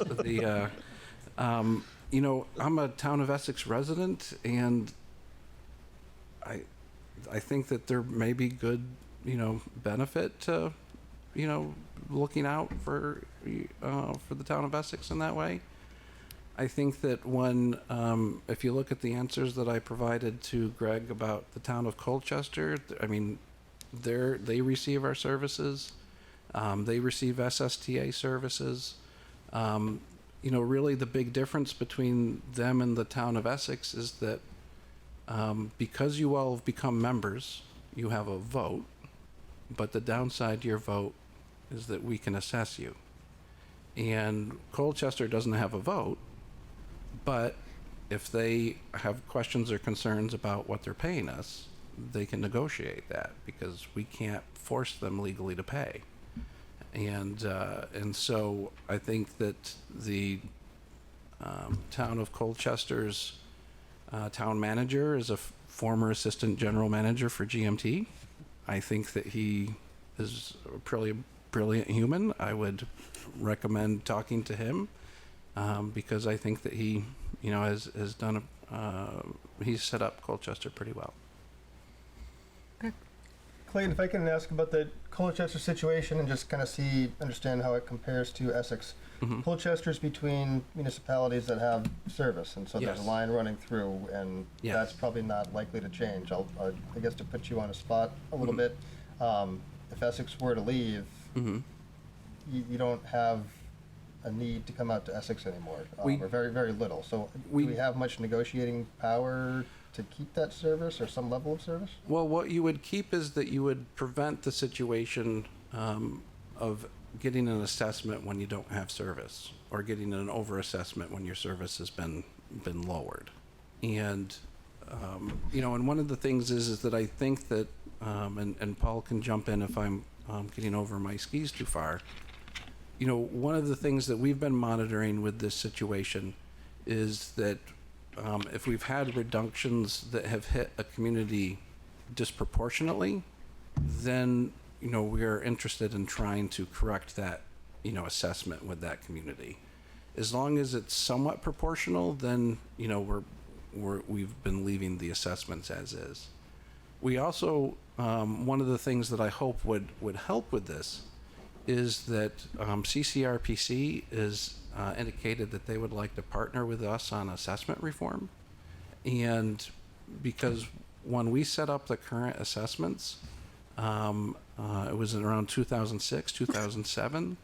The priority really at that time was providing budgetary predictability. And I feel like, budget predictability is still important, but we've seen, some of the downside of building your budgets around predictability as opposed to, to need. And so I think that one of the things that I would like with the assessment reform, and we'll be working with Greg on, and is like, how do we come up with a new reform that kind of gets us out of this situation where, because we have to set our assessments so far in advance of when we know the funding that we're going to get, it does lead to situations where we could assess you thinking that we're going to provide X amount of hours of service, and by the time the funding that year starts, we're providing you less. And nobody at GMT likes that. And but we don't have, the way our current structure is set up, if we were to provide relief, we would then have to find the other municipality willing to add more. Yeah. I would expect that could happen the opposite way too, is that you would end up under-assessing somebody that had more service. Yes. My question specifically, if we withdraw, it looks like you have a provision in your charter that we're still liable for existing indebtedness. Is there any existing indebtedness that Eric would be on the? We do not. We have not chosen to do any bonding. I think probably because we would have to have that vote in every community, and that seems like a pretty daunting task. Okay. And so yeah, I'm very happy to report we do not have any debt that you are saddled with. Shannon? You had mentioned in your email from last week that you'd be bringing in some cost versus ridership numbers. Yes. Do you have an idea of how many people in our community are actually using the buses? Okay, and so that was the amount with the, when you look at the 10, $21 it's and $21 per rider for the number 10. Yep. And I think that the number of rides last year was around 30,000. Okay. Now, to give you a comparison, the number 2 does almost 500,000. And the number 1 does well over 500,000. So, it very much is the amount of service or the amount of riders. That's what we divide the cost with, and so that's what really makes our less ridden routes stand out on our evaluation reports. What portion of the funding for your budget comes from actual paid ride tickets? So it depends on the route. And so when we look at our most cost-effective routes, like the number 1, which moves the most folks, our cost comes to about $5. And for somebody who's paying a full price, $2 fare, so that's $2 out of $5, that's, 40%. Sure. Most of them, most of the routes are probably gonna be more around the, between $6 and $7, which means that it's, probably gonna be closer for a full price, about 20%. I will say that half of our riders are eligible for a discount because of disability or age, either because of being really young or older. And so about half of our fares are the discounted $1 rate as opposed to the $2 rate. I just have two other questions in the update about the reductions that you sent to not just us but also to the legislatures. You mentioned that the Let Them Ride program had concluded and you were concerned about possible conflicts. Yes. Has that occurred, or has it been pretty peaceful? It's been pretty peaceful so far. Really happy that has not seen a spike. And so, yes, and I hope that continues. And then also in that memo, you mentioned that because of the lack of federal funding and the programs and different things, we're no longer going to be getting those additional battery buses. But we do have, I believe it was 3 already in the fleet, or? So we have 2 that were prototypes. Sort of. 2 sort of. Yeah, they're more like paperweights now. And then we have 5 that are functioning really well. And I will say, since sending that, not intended to be political, but there's been a lot of whiplash the past 4 months. And so we were notified by the federal government about a week after I sent that message that, you know what, we're going to fund your battery bus program after all. And so we're back on track, and we don't know if that's going to be permanent. We don't know if that's, what we do know is that we're waiting for them to do the final obligation of an additional order of 6 more. And until we get that final obligation, I haven't really, made the news, because Sure. I'm afraid that, before it's obligated, it'll change again. You would also mention there that part of that was the infrastructure Yes. for that full arm of your department to have buses that were electric. Yes. Is that infrastructure in place for the ones you do have? Yes, and so we will be able to.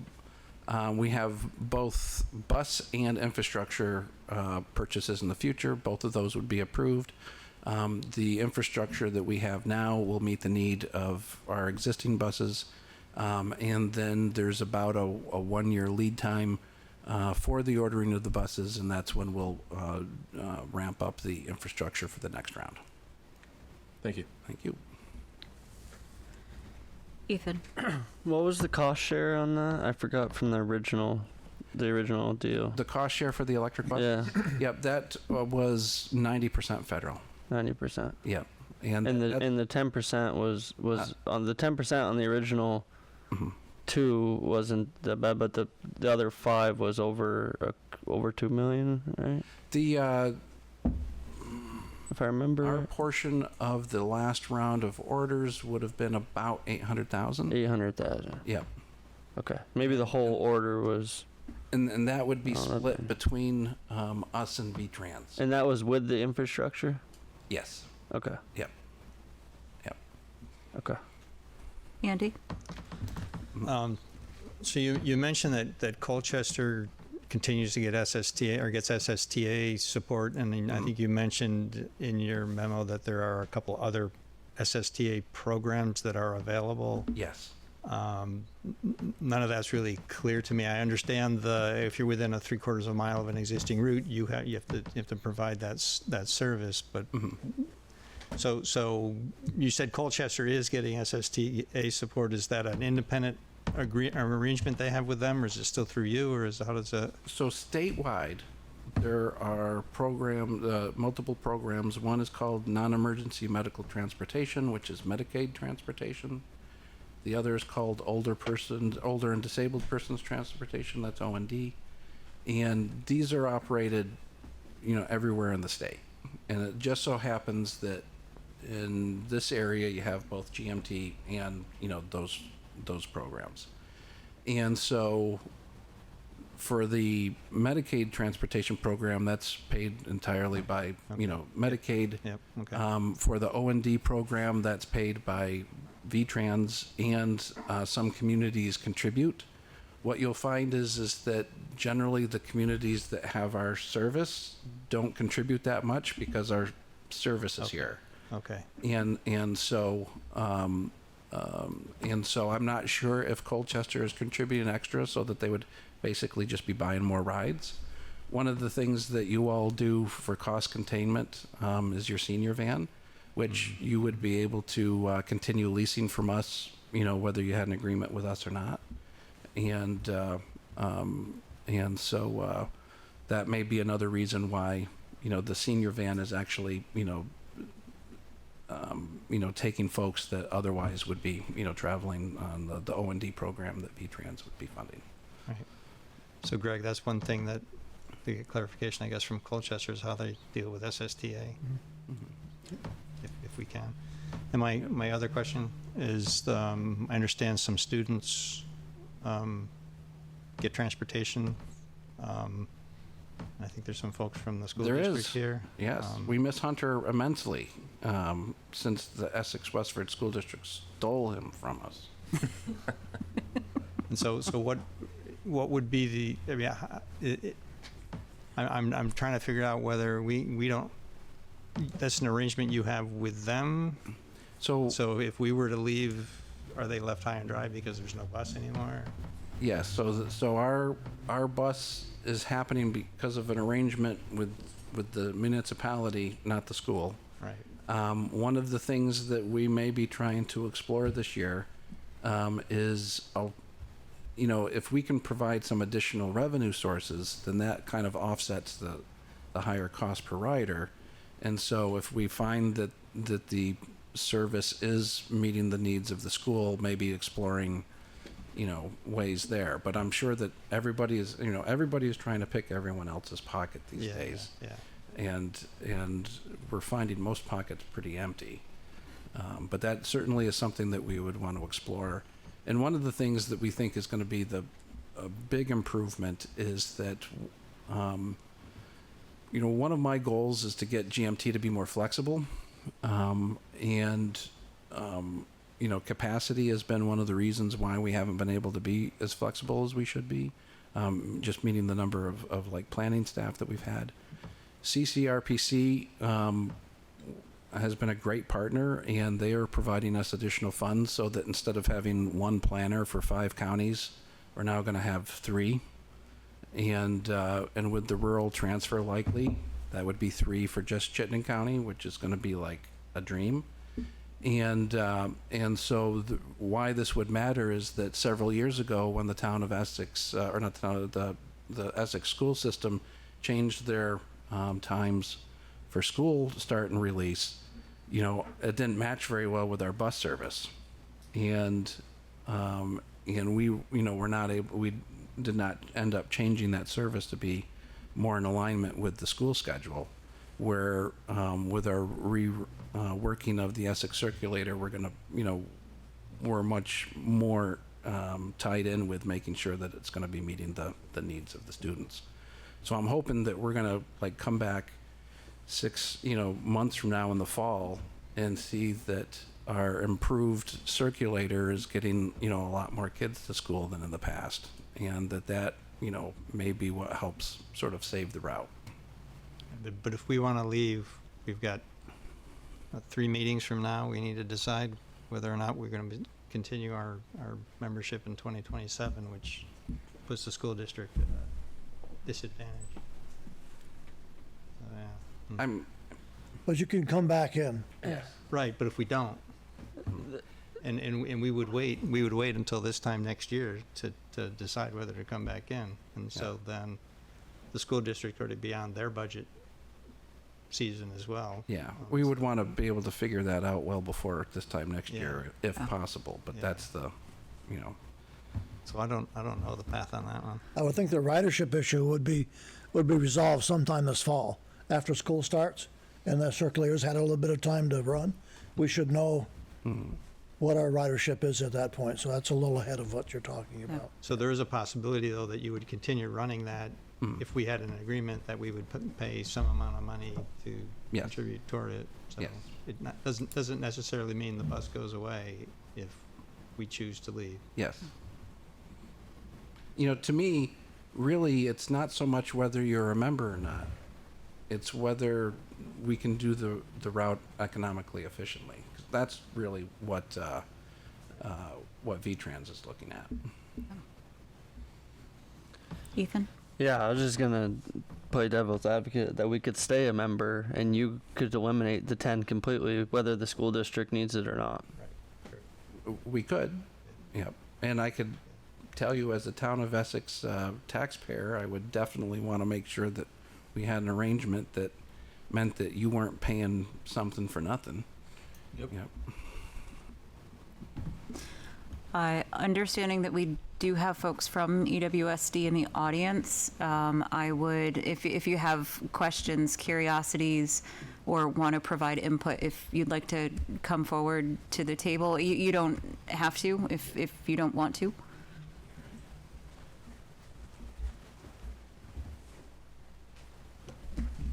Thank you. I'm Gary Scott. I'm the interim director of operations. We're in transition over at the school district. Hunter Eddy, he's our transportation director. Obviously, as you know, our budget is $6 million cut. We'll probably have another cut next year, so transportation would obviously be affected by that. The ridership numbers have been provided to Greg, but we have heavy months. We have over 1,100 students that are using the service, so that's critical to getting our kids to school. And it's a factor in how we get kids to school. So it's critical to us to have that service, especially for the high school students that we struggle to get into the door anyways. We're seeing significant absentees since COVID. So these services of how to figure out how we can get kids in the door and home safely around alternating, around these schedules, as he mentioned. We've done some other things to have a late arrival for our high school students to sort of fix our other busing issues that we have with younger students around.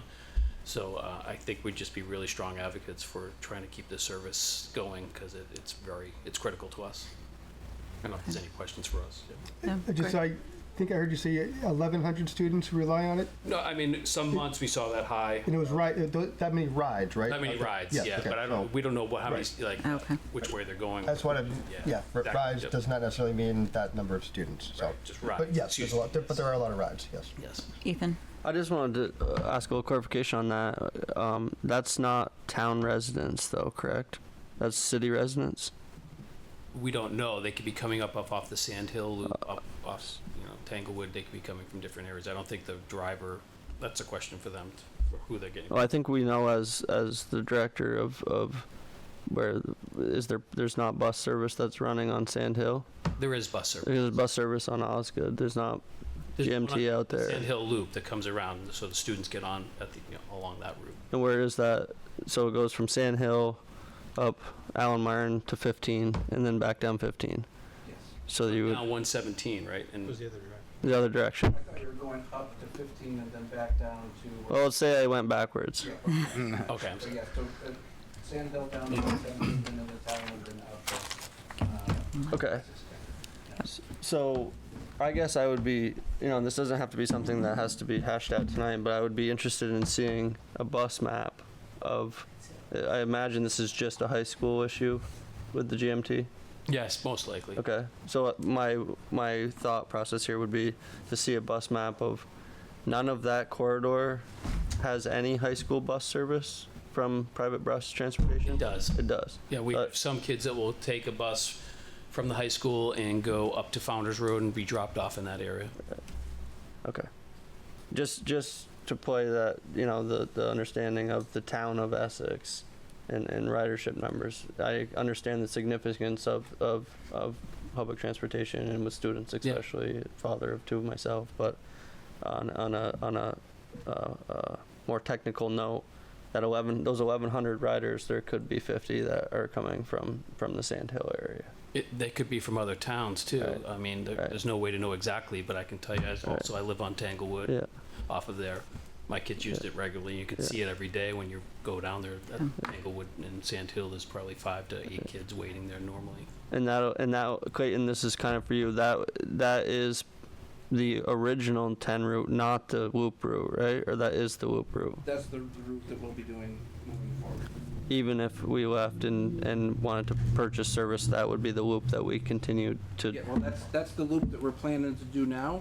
And of course, if we find out, 18 months from now that, hey, if we jog over here instead of there, I don't want to say it will be set in stone forever. Right. But our intention now is not to deviate from the current loop that's happening.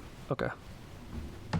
These are all just understanding questions. I'm not pulling the plug on anything. I'm just here to educate myself. Yeah, absolutely. And I think, as you can tell, like we want to get kids in the door. As many routes as we can get them in the door, we need them. So we're struggling already to get kids into school. So we're seeing significantly high absentee rates. So this is an alarm for us going off. It's blinking hard. Yeah. And it's not funny, but it's kind of funny that it's both the Essex taxpayer pocket, so one affects the other. They both affect each other. Yep. There's no good answer. Right. So the idea is just to. Merging? Too soon, Clayton. Too soon.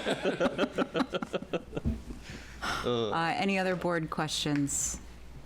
I would just say that for clarity, you're not necessarily opposed to whether we are members or we have an agreement. It's just as long as the service in some form. Some type of service to get our kids to school is what we need. Yeah, as we see it, we hear it all the time. But just even our own transportation system is not meeting the needs at times. And how do we get kids on the bus? And without shortage of bus drivers like everyone else is facing, we continue to see it. So however we can best do that is what we're looking for. Okay, great. Andy. Thank you. I just want to add that it's not just getting kids to school, it's also enabling kids to do after-school stuff and have a ride home. So Absolutely. it's both Activities and directions. everything that happened. Before school, we have activities that start at about 7 in the morning, and then after school all the way till 9 o'clock at night. All right. I'm going to go ahead and open it up to public comment, should there be any. I know we have a full table up here at the front of the room, but I'm sure that we can accommodate more folks should folks have questions. Gina Barrett. I do see a hand up online. Gina, go ahead. Hi, I just wanted Andy hit my topic was that my daughter uses that bus frequently, but now I work at the school, so I ride her to school. But it has been so handy to have the bus go right by our door, especially when she's in theater. She can get home after if she doesn't make the first bus. So it's just been fantastic. And the great thing is the app, so we can always see exactly where the bus is when she's trying to catch the bus. It's just the whole system has been fantastic. Thank you, Gina. Any other public comment? Seeing none. Are you folks from the district okay? We're good. Yep. Okay, all right. Considering this was just a discussion this evening, is the board set? So Okay, Andy, go ahead. I just want to know what next steps are. Maybe that's what Greg was. I saw Greg's hand twitching. Yeah, I think we just have a potential decision to make sometime, hopefully by the end of June. Yeah, I was just going to ask if there's any specific information. Andy brought up the Colchester example with SSTA. We can dig into that. If you have anything else right now that you definitely want information to help the decision, let's have that conversation. If there's nothing right now, please reach out if you think of anything in the next few days. Kendall?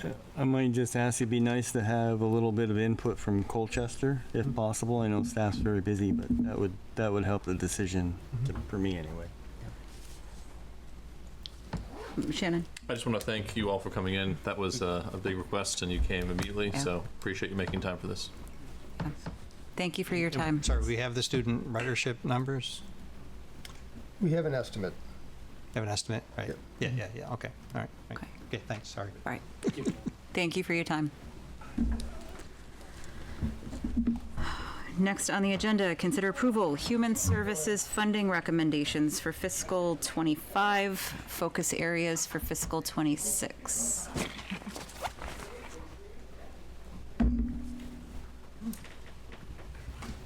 Hello. Hello. I show up here every year at this time for Human Services contributions, primarily because I've been a part of the committee for a number of years. I think last year and this year were the first years that I actually did not do any reviewing, but I do assist in putting together the applications, getting the word out, and setting up the time for the committee to meet. So I'm still a little bit part of this process. I'd like to probably start off, I can give a brief overview of the current process for how we award the Human Services contributions and how we have been doing it. Essentially, this is the FY25 funds, which were approved already by voters last year.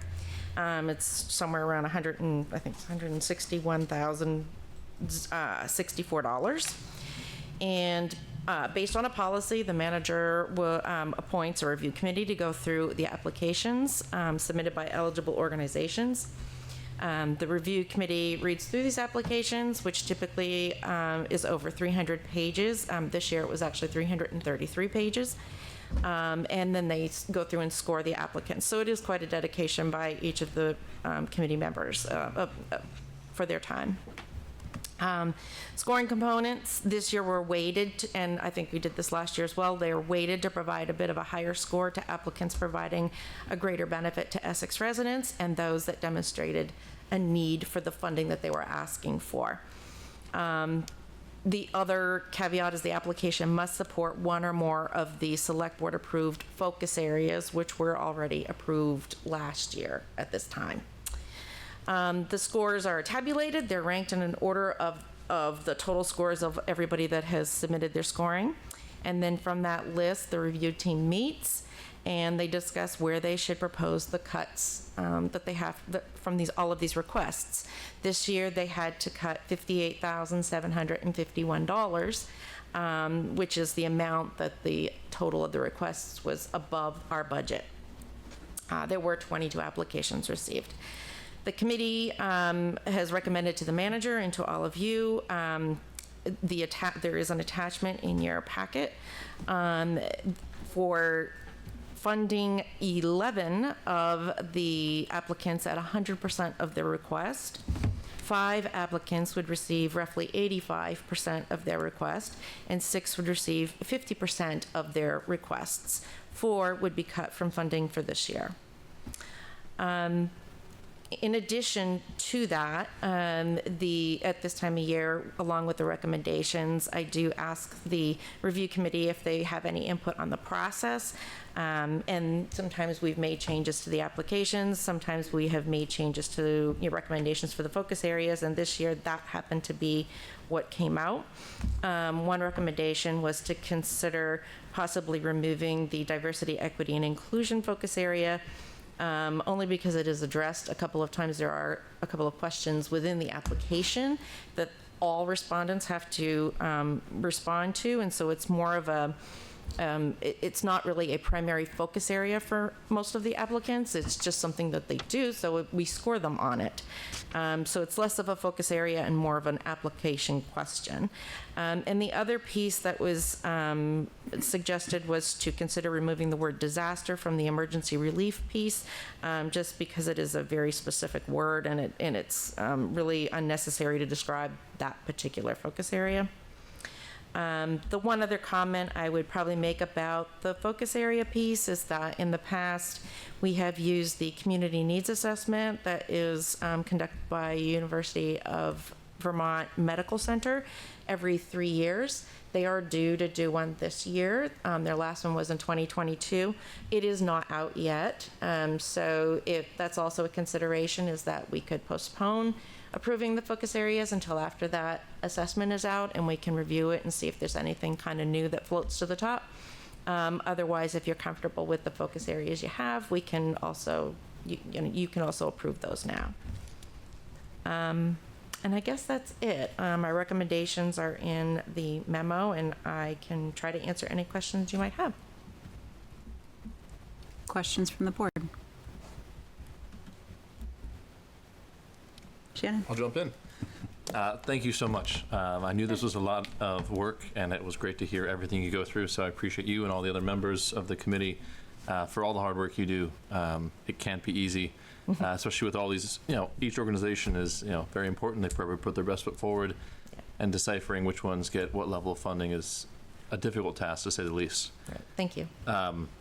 One question I did want to ask is just, I know that the Howard Center and Committee on Temporary Shelter were 2 of the 4 that did not get any level of funding. Could you just speak to why they were, you found a lot of ways to fit everybody else in, and I'm just curious why those 2 in particular were not included. Yep. There are different reasons, I think, because it does kind of end up being a discussion, so to speak. Somebody might say, well, this is what I think of this, and then they kind of just make their decisions based on that. I can say that the Howard Center, and I'm actually going to tag Karen for this, just correct me if I am wrong or I miss anything, please, because Karen is one of the members of this committee, so she may remember something that I don't. But the Howard Center was cut from funding last year as well, and that's primarily because they're found in another part of the budget. We already give them funding, and for specific reasons, and if they were maybe submitting an application, I think if I remember, one of the review committee members said if they were submitting funding for a different type of program or a different type of thing that they were doing, that might be more consideration, but that really wasn't clear to anybody on the committee, so that's why they were considered to be cut. And as far as COTS goes, honestly, I think that a lot of that was simply because they just scored low. I think, do you remember anything specific about COT? I think one of the benefits of participating on this committee is I get exposed to a lot of organizations I wasn't that familiar with. And so I think it was our community liaison from the police department who's worked more closely with some of these, who indicated that COTS, one of their requirements is for you to go to them. And so they're not accessible to residents of Essex in Essex. I think you have to travel to Burlington to receive their services. So that was something the committee felt strongly was not going to lead to strong outcomes for Essex residents. Thank you. Yep. Thank you, Karen. Mm-hmm. Other questions? Discussion? Curiosities or musings? Andy? One of our requirements is that applicants hold a 501c3. The Rotary Club application is done on behalf of an organization that doesn't have one. And so there's some history here with Heavenly Pantry, which operates out of the First Congregational Church, has been attempting for many years to get funding from us. We've always said, well, where's your 501c3? And they say they're working on it, and it hasn't come. Number of years ago, I suggested that they find a partner that has a 501c3. The one I recommended was the food bank, so we could give, and this issue is the thing that got me to run for the select board, and so I'm very familiar with all of it and all of its history. I came asking for money, was denied 3 times, and then finally ran for the select board and changed the process. What I had originally suggested, this is how I got funding for the food shelf in Jericho originally. 'Cause the name of the organization is Essex Jericho Underhill Ecumenical Ministry, which sounds like a religious organization, but it's an independent 501c3, and so. The first successful application for them was actually from the food bank. The money would go to the food bank into an account that then the food shelf could use to purchase food. So the entity in question would get food, not money. And so the concern was having municipal funds ending up in a religious organization, and whether or not that's constitutionally okay. And so similar situation here, I recommended to the Heavenly Pantry to do a similar thing, and they found the Rotary Club to do it for them. And so it's kind of a pass-through situation. I'm just bringing up this history and explaining this because it's a question of are we taking municipal funds and giving them to a church? Or I'm just, we actually approved for them last year. They got just under $1,700. It's a larger amount this year, so just the question of whether everybody's comfortable with that. I could comment on that. Yeah, if I Tammy, could. go ahead. So Andy's right to all of that, and he used to be on the review committee as well. So, but 2 years ago, though, I'm going to jog your memory because the Heavenly Pantry did apply, and the problem with their nonprofit status, it's not that they're not nonprofit. It was that it was coming through a mass listing of nonprofits that were all through you're nodding your head. It was this big form, and so I sent it all to the town attorney, which he reviewed and decided that they were in fact nonprofit. So we did have that determination that year, and I believe we did fund them that year because of that, because they were decided to be nonprofit. I believe he also did a review of the policy and said that our policy is set up great as far as being able to fund, that kind of questionable ministry type of thing, but the way that our policies worded were okay, as long as they can prove that they're nonprofit status. So Heavenly Pantry did work with us. They got all of the documents they needed to do. We handed it all off to the town attorney. He said that they were fine. We awarded them the money. And then the next year they never applied, and they did it this way. Okay. Thank you for reminding me of that. That we did approve them contingent on them providing the documentation. Correct. They provided the documentation after fact. Okay, I didn't. And we did, and we did have the attorney review it and make sure that it was good, and he was fine with all of it. All right. But the kind of after all of that effort, they took up your advice and decided to do it this way. So either way, I still have all of that same paperwork. Okay. Great, thanks so much, Tammy. Yeah. I guess I never saw I don't remember seeing the follow-up that You're right. that It was they actually had provided the documentation. And I never asked the question, did we actually ever pay them? So I guess we did. Yes. They provided the documentation, we did pay them. So yes. I withdraw my concern. Okay, duly noted. Sorry to go through that whole long story. Good background. I didn't want to cut you off. No, it's I was looking the wrong way. I never would have seen good that. background. Kendall. To follow up on that, do all of our applicants provide the detail that they provided as far as what they intend to use the funds for? There's a number of questions that do ask that, yes. They'll ask specifically programmatic questions, like where are they going to be spending this money? And then this year we also had a question that said, if you received money last year, how did you spend it? So we added that kind of in there in lieu of just receiving a bunch of reports and deciding who was going to be looking at that. Well, this year the review committee got to look at those pieces, so. Is that information available to the general public? Should anybody have a concern with any of the money that gets given to any of the organizations and want to know where that went? It's a public record, so yeah, it would certainly be, but it's not a bad idea that possibly maybe we can consider actually making it available on the website as well. Yeah, I know I asked the question about applications in the packet, but understanding that could mean a really, really, really long packet. It's very having them posted centrally on the website with, just a link in the memo to where those are located. Sorry, I'm going to go off on a slight tangent, but the good work that's been being done on the website to house more information and make it more accessible, this would be a great opportunity to do that with this as well.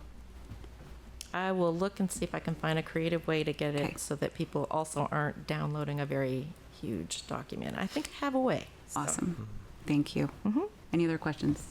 Shannon. I think that's a great idea. I think this is something that we should celebrate. I think this is wonderful that we're raising up so many and providing taxpayer dollars to our, selected 2018. How many? 22? How many organizations did we give it to? 22 applications this year, and that's about where it averages. Okay. No, this is something that I would hope that we could really, get the word out on, because everyone voted on this on town meeting day.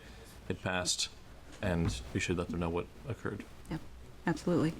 Andy? Just to be clear, this isn't the money that was voted on town meeting. This was voted on The previous year. previous. Yeah. But, oh, gee, Ethan, I forgot. I reminded you the last time with having the pantry there. Oh, I don't have it. oh, the packet, Like, I have no idea what's going on right now. the packet length, Wait yeah. a moment. Okay. So there was a time when I was on the committee when we commented about the packet length, and many people said, well, I never look at most of it anyway, the people on the committee, because you get their 990 form, you get, and I thought there was a discussion to request that applicants not. And we went to that questionnaire, very specific, short list of questions. And I thought we included a statement that said, please don't include anything else. Yeah, we have on there, do not include more than 3 pages. We want like 3 pages of their file 990 if they have to file that. That just gives us a little added proof that they are a nonprofit, but not all agencies are required to do that. Right. And sometimes they send me the entire thing. However, I do take the time to just put the first 3 pages in there for the review team. Okay, so even with that, it's still a 300-page document? Yes. Wow, okay. Yes. 'Cause Some it of used it's to be- probably spacing on your, probably the form itself get some spaces in there possibly, but for the most part, yes, by the time they upload their nonprofit determination letter and they also submit their W-9 and all of those things. Okay. And for added context, I know is, being a state employee, sometimes acronyms and form names can be confusing, but just for general information, the Form 990 is, quote, the IRS's primary tool for gathering information about tax-exempt organizations. So if anyone was curious what Form 990 was. Yes, thank you. It is possible that I think maybe it would make more sense if we put this up on the website that we could put just the applications and not the W-9s and the determination letters. I don't think that's really necessary and they are separate uploads, so I could look at doing that. It would pare down the size of that a little bit. No. Kendall, did you have a? I just wanted to point out that there are still a number of towns that are asking the question for funding approval before they actually fund the companies and stuff. So I don't think that we need to go there anymore, but I would like to see as much information as possible, very public, as far as who gets awarded the money and what the money gets used for from the taxpayers. That's all. Ethan? I have a motion unless we were going to turn to public.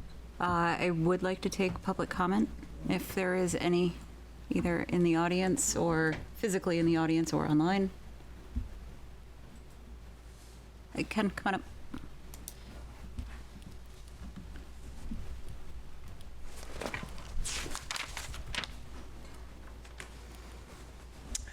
Hi, Ken Signorello.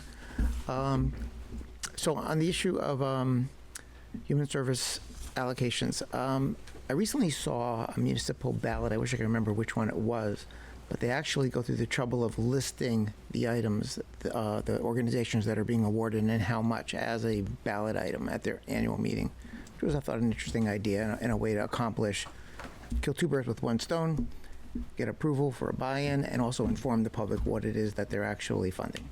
Just an idea. Thanks, Ken. Yes, come on forward. Tell us your name and. Thanks so much. It's good to stand up. So my name's Ann Miller. I'm an Essex resident. I ran a national nonprofit for the last 4 years and then worked for another local nonprofit before the Trump administration's changes eliminated my job. I just wanted to comment that fiscal sponsors are a really common way of nonprofits getting started, and I don't think that you should be discriminating, and I use that like little d, like on the basis of whether or not they're using a fiscal sponsor as opposed to having their own 501c3. That's all. So, I mean, a fiscal sponsor will provide services in exchange for a small percentage that you pay to that fiscal sponsor. when our nonprofit started, we started off with a fiscal sponsor until our paperwork got filed and we didn't want to pay the fee anymore. But anyway, that's all. So these other organizations that are the vehicle for the application are effectively fiscal sponsors. Thank you. Thank you. Good information to have. Thank you. Seeing no other public comment, Ethan, you're up. I make the motion the select board approve contributions to the human services agencies as presented on the attached list. Thank you, Ethan. Is there a second? Thank you, Shannon. Final discussion. All those in favor, please signify by saying aye. Aye. Opposed, nay. Motion carries 5-0. Thank you, Tammy. Oh, hold on. Ethan. Focus areas would be. I make Oh, the motion thank you. that the select board approve the proposed focus areas for the FY26 funding cycle. Thank you, Ethan. Is there a second? Second. Thank you, Andy. We did not speak about that. Is there any discussion on that topic, or are we ready for the motion? I've got to say it. Under child and family support for healthy relationships, the second line, it has increases the ability to be successful in living a healthy, independent, and productive life and eliminate barriers to equity. Can we remove the to equity because it doesn't really do anything for that sentence? It's a minor thing. That's all. I agree. That's a lack of. I don't think it changes the meaning, and it makes it's better flow. Andy? So at what point do we, if we want, if there's something that is revealed in the community needs assessment that prompts us to want to actually change these, application period opens in October? It's even later than that. I mean, it? typically I'm having the information available by November, so there's plenty of time, and the applications are received till February. We would want it in place prior to opening up the applications. So, who's who would be? I could do that. I've done that before. I reviewed the entire needs assessment and then just kind of flagged. I think as a matter of fact, the last time the increasing workforce development came from that needs assessment. That was why that was added.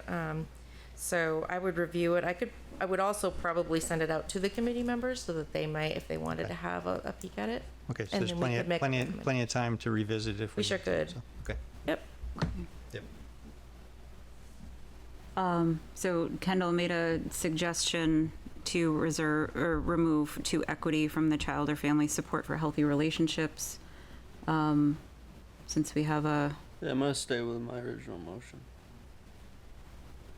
Okay. And my conversation to that would be, are we removing the word equity from all town policies? Is that our new MO, or is this just tonight?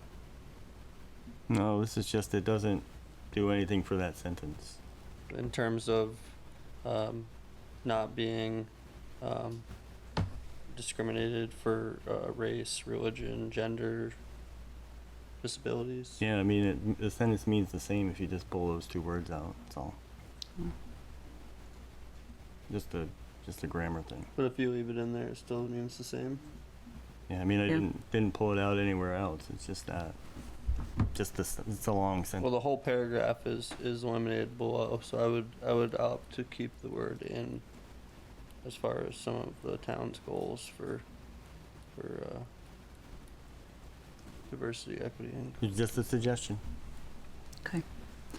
do you still second my motion? Okay. Yep. So we have a motion. It has been seconded. Any further discussion, or are we ready for the question? Do you want any public comment? Yes. Do we want public comment on specifically the focus areas? If there is any, throw your hand up. Seeing none, back to the board. All those in favor, please signify by saying aye. Aye. Aye. Opposed, nay. Motion carries 5-0. Thank you, Tammy. Thank you very much. Thank you. Our next item, potential adoption fiscal year 26 goals and priorities for Essex Parks and Rec Program Fund. Hello. Hello. As a refresher, I'm Adrienne Martin, and I'm the Parks and Recreation Director for the Town of Essex. I'm here this evening to talk about our program fund. So Parks and Recreation, as you may know, is funded in part by the general fund from our taxpayers, and then we also have a program fund, which is an enterprise fund. So we'll talk a little bit about that this evening. I'll give you some background just to kind of catch us up a little bit. As a department, we've evolved and had some changes over the past couple years. I guess co-location, COVID pandemic, we've evolved and have found ourselves, even in the last year, some specific changes. I've been the director for a year almost now. Specific to the program fund, we've gained some programs, we've lost some programs. There's been a lot of some change within the program fund itself. We're also in the process of reviewing RFP submissions for our recreation needs assessment and impact fee analysis. We have 14 to review, which is exciting. The purpose behind the needs assessment is not only, is it best practice, and it is good timing. We are maybe a little overdue, but making it happen. But we want to get input from our community on their wants and needs for our recreation programs and for our facilities. So this is a big step forward in informing our goals and priorities across the board moving forward, which is very welcome to inform the work we do, especially as we continue to evolve and change. In the meantime, as we still, the very beginning of that process, we're excited for this, and I'm proud and excited to have a really dynamic team in Parks and Recreation. So we are, in the meantime, still facing challenges while we learn how to best support our community. Some of those include limited space for programming, a program fund that we are looking to generate revenue for, listening to needs and wants of the communities and finding ways that balance our staff capacity, what our goals are as a department, our goals are as a community, providing opportunities for events that are inclusive and accessible. One example of a way that the staff have already creatively supported the community is the Essex Farmers Market, which will start in June. Very excited about that. Part of this, we're also up against some key decisions that we have to take into consideration when we're working on the program fund, is balancing. I alluded a little bit to free events versus events and programs that cost money. So we're trying to balance free events versus paid, balance that with this program fund that's intended to be self-sustaining. So balancing those two goals.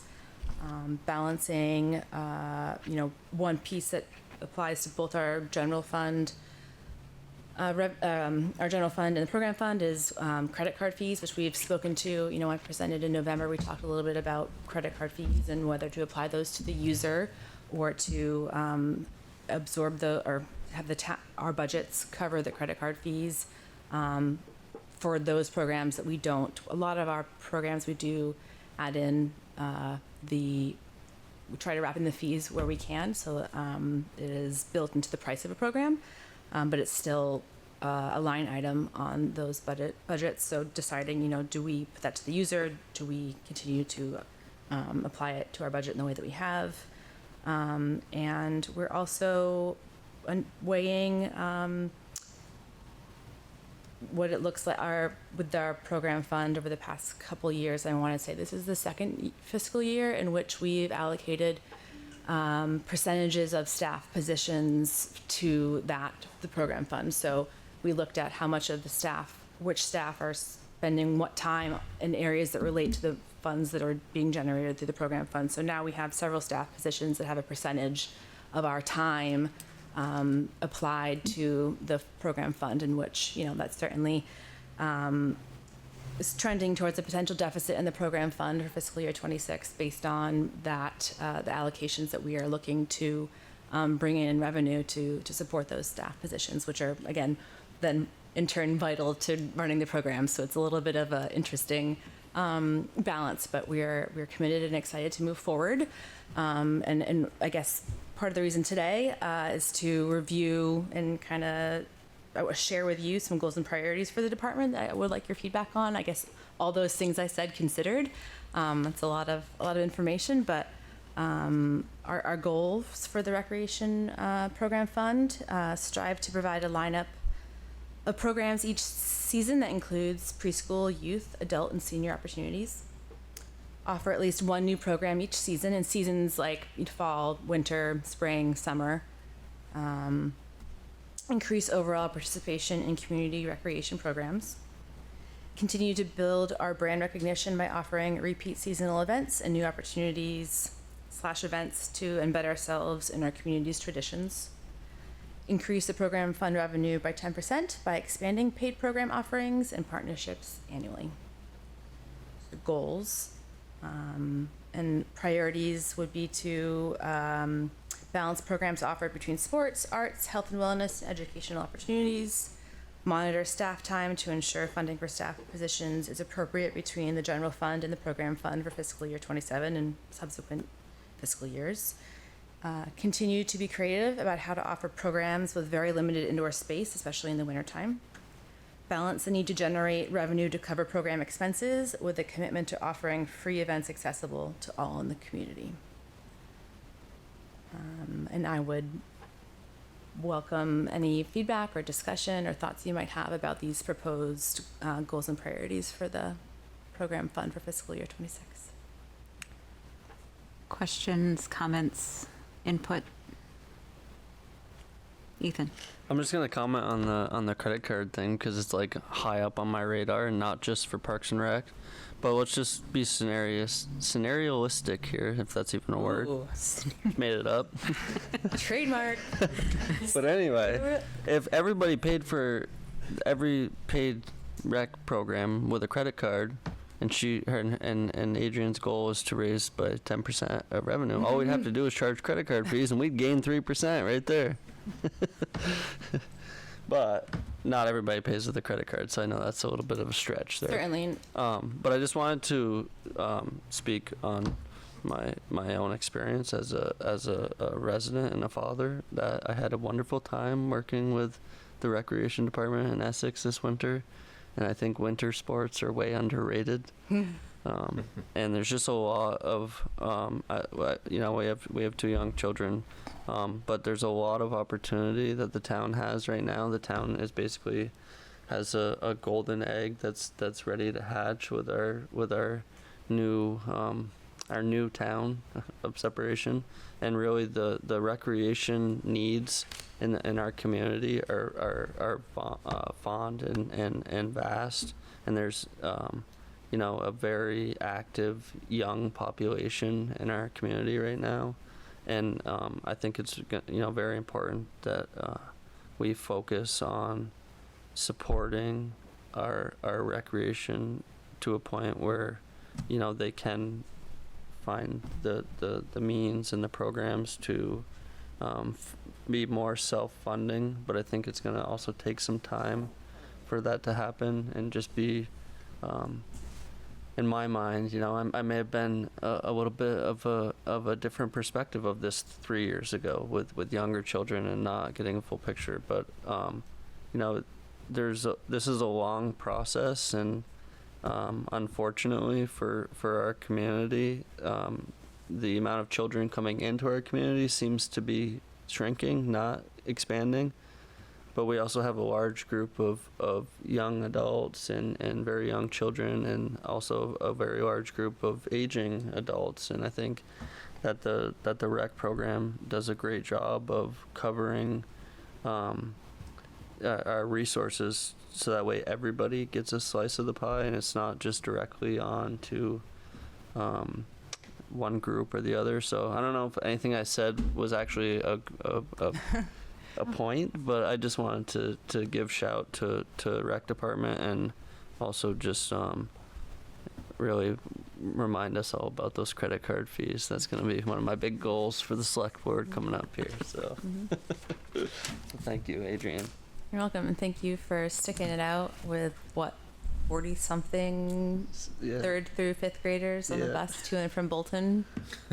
Singing like Miley Cyrus and screaming at the top of their lungs Yeah. for 45 minutes. It was awesome. I had a ball. On like the access road too, like Is there video from the bus? I have a couple videos. I didn't send them out because I didn't want to put anything. And I look forward to whether it's in the context of the program fund or the general fund. But yeah, credit card fees are, it is what I learned for our software company is that it is easy to decide at what point in time we want to apply the fees to the user. I'm just like picturing like a behind the scenes like switch.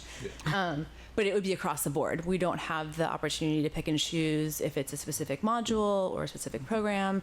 And I think one piece of that I would want to spend some time thinking through is we have Indian Brook, where if you go on site, the only way you can pay is with a credit card for your day passes. Certainly people are welcome to purchase season passes, and they can do that at our office if they were to pay with cash or check.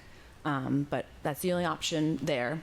And we also have a robust registration software, which we've taken time over the years to try to make it as user-friendly as possible. We don't get as many complaints anymore because it's not like an Amazon. It's not like I said the A word.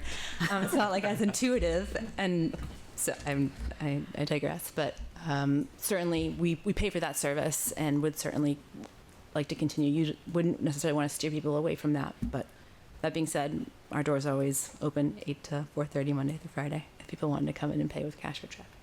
So, Shannon. I'd love to dive into that conversation further, but I don't think this is the place for it. But I do agree with a lot of what Ethan said about the benefits we get by passing it on to the consumer. The two questions I had, and I'll start with one, about the survey. What is the timeline for when that will be finished, and how will you be presenting the results and using those? I'm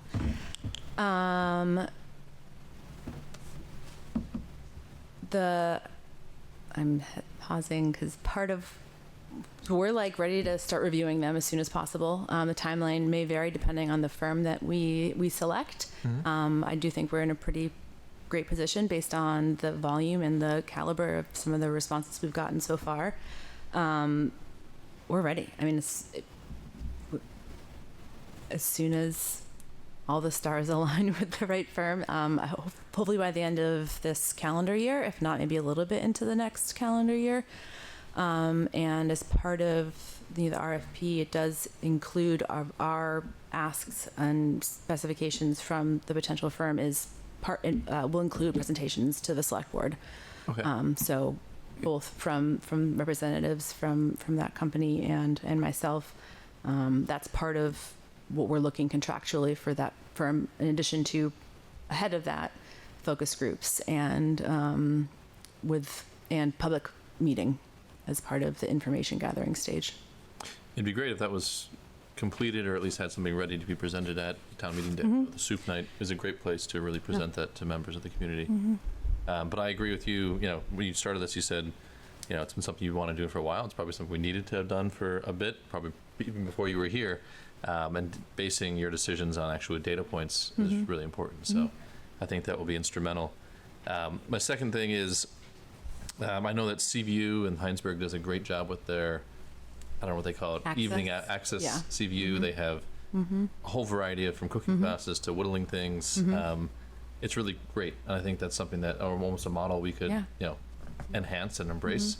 And could be, money in our pocket, could also help. I know I don't know if it's every quarter, every 3 times a year, we get the pamphlet of the new rec programs. And having grown up in the community, I loved partaking in all the activities, mostly sports. But raising $2 now, I'm excited to. They sign up for soccer. I'm excited about that. But also know that there's so many other opportunities, from cooking to learning to all sorts of things. It's a wide variety, and I love that other parts of our greater community have really promoted that. And I'd love to see us really enhance that as well.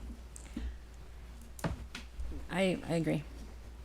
We are evaluating how we communicate, and Access is a great model. There's some other parks and recreation departments that have been doing a spot on that I would love to emulate in terms of what they're offering and how they're getting out the word. And that's a big focus, I think, about today and moving forward. What are the things that aren't going to change about the work that we're doing, especially on the program side of it, is offering parks and recreation, offering programs and they need to communicate about it. So those are some of the big goals that we have moving forward, and spending some time and I do think that, again, not to put so much weight on the recreation needs assessment, but we are going to learn how best to communicate with people, and if they are staying attuned, how are they getting their information? How are we staying in touch with them? And we do want to be embedded, and that was, I think, as some language with the goals about our brand recognition. So. And offering robust programs, and the only struggle with this is access to space, and that's something that we continue to, it's not a new problem, but it's certainly something that we try to find creative ways around, but might not change in the next handful of years, or optimistically seeking where our staff are creatively finding ways to offer programming offsite, so that we can host cooking classes, or the schools are amazing partners. We have, some accessibility to, a good amount of accessibility to Memorial Hall. But that's been an obstacle that we continue to work against. Certainly. Sorry, I can't count. My third thing was, you mentioned Indian Brook and the fact that people can pay by credit card right at the gate there. I do feel that with multiple entrances to Indian Brook known and available, we're missing revenue opportunities. We're missing, who's using our property for the town as well. Do you have, as two-part, is part of this assessment to look at that specifically and figure out how we could better manage it? And secondly, if not, what are your thoughts on how we can really use, I see Indian Brook as a crown jewel of our portfolio. Absolutely. Yeah. Indian Brook is one of our premier parks, and it does bring people in from local, but even outside of that. There was two questions. The first one wasn't about Indian Brook. They both been. There's three entrances basically. Oh yeah. How do we best use that? Oh, you asked about that the needs assessment was going to address that. Yes. So included in the needs assessment are facility evaluations. So it may not pinpoint specifically the access points and missed revenue. Well, we can try to add that to the ask. I do think that it'll be a holistic approach to reviewing the facilities. Is Indian Brook considered a facility? Yeah. Okay. I think so. I don't know. Yeah. Yes, it is considered a facility. And to answer the question about the access points, certainly data would be valuable in knowing how many people are passing. So I guess what my mind immediately goes to is how do we, what is a cost benefit analysis to paying someone to monitor those entrances versus how many people are coming through and what time of day, and I don't know the answer to that, and that's maybe what would need to be determined, and that's how do we get that count without having to post someone up there? There's certainly ways to learn about the traffic coming through those other access points. I think we have to, I guess, maybe on point of where you started this is get more data on that to really understand. The benefit to monitoring those entrances via staff outweighed the cost of having the staff there, then absolutely, I think that would be a no-brainer. But do we know that? That's maybe what we need more information on. Well, especially with us, as Ken brought up, we're going to be logging on the west side of Indian Brook, and thus really enhancing that the landing and the entrance and things there. I think we have a ripe opportunity to really see what's going on. Thank you. Yeah, of course. Thank you. Andy. I know that the library also likes to offer programs, and they're pretty insistent that they be free. Is there any aspect of that included in the needs assessment or in your I mean, is there coordination? Is there, Do I hear two questions? Is the library included in the recreation needs assessment, and does the recreation department and the library work together on programming? right? Library, for the needs assessment, they may be, would assume that a general scope of what's being offered in the community would be taken into consideration when we're getting data from the consulting firm. It hasn't been outright identified as an area of Because I know programming. they have conflicts with space, Mhm. you know, availability Mhm. too. So Yeah. that's. And I think of them maybe as potential focus group. Part of we asked for, we're looking for information from community stakeholders, and they certainly, even though they're a town entity, they're still a robust part of the town's offering. So they may be, stakeholders worth inviting to the table for a focus group or a public meeting to share, if not a more concerted or intentional conversation with them as part of the process. And in terms of the library and the Parks and Recreation departments working together, I think that the lead in to your question about the library programming being free innately kind of puts us in a tricky spot because we're asked to make some money, or we have a goal of being self-sustaining. And so I think whether it's highlighting the relationship between the library and the Parks and Recreation department, and also Parks and Recreation goals in general, and being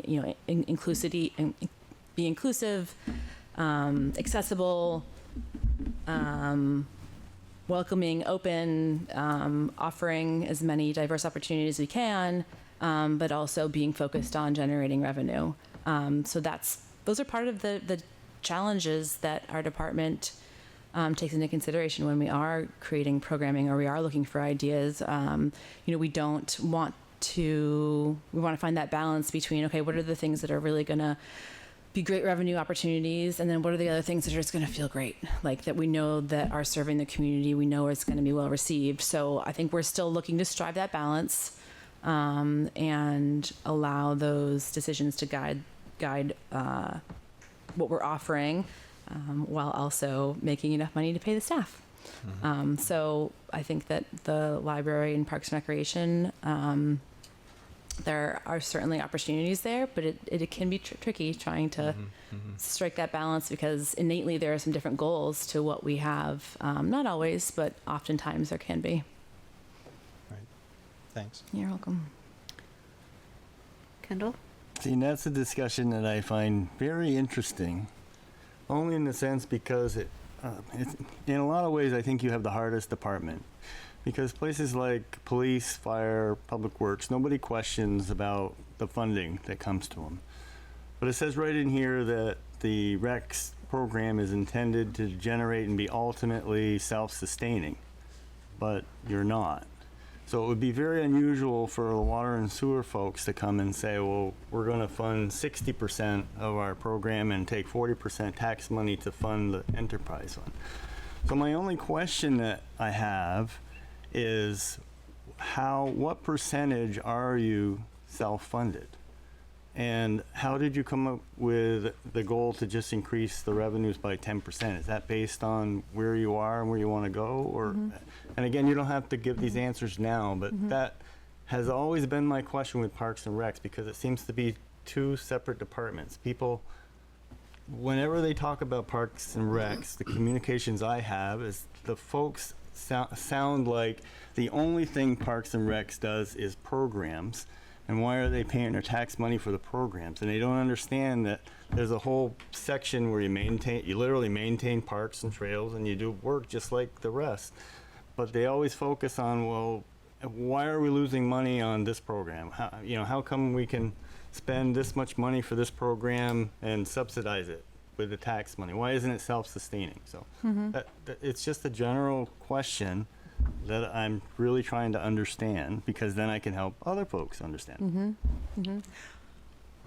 Well, I'll say it's almost been a year, and I'm gaining understanding of how it all works. I don't have a percentage readily available. That is to say, I do think that there is value in having that figure and having a better understanding of it. I think from the program side of things, and also, not to keep bringing up Indian Brook, but like I think that there's, a goal, benefit to isolating Indian Brook as a park because of how much income it does generate, and really focusing, because again, back in November during budget presentations, that was one of the first questions was, how's Indian Brook doing? And while we're getting better at gathering that data, I think that there's more that can be done. So I short answer is I don't have that off the top of my head, but I have been getting a better handle and understanding of our budgets and how they work together. I think that figuring out that percentage in the short term is definitely doable and would be very valuable. Yes, because I would just add, because if you could show, the community will support it if they understand that, well, you're putting 20% towards the budget for these programs to cover that shortfall. I think it would be a lot easier for Parks and Recs to get some of your initiatives and stuff if you had that data available the same way as we do the 1% service. If you could show the taxpayers that, look, this is the percent, and they're going to work on it. Maybe 1% is a good revenue goal. Increase your revenue by 1% based on where you are now. But without that information, it's very hard to counter any of those arguments that what do we get?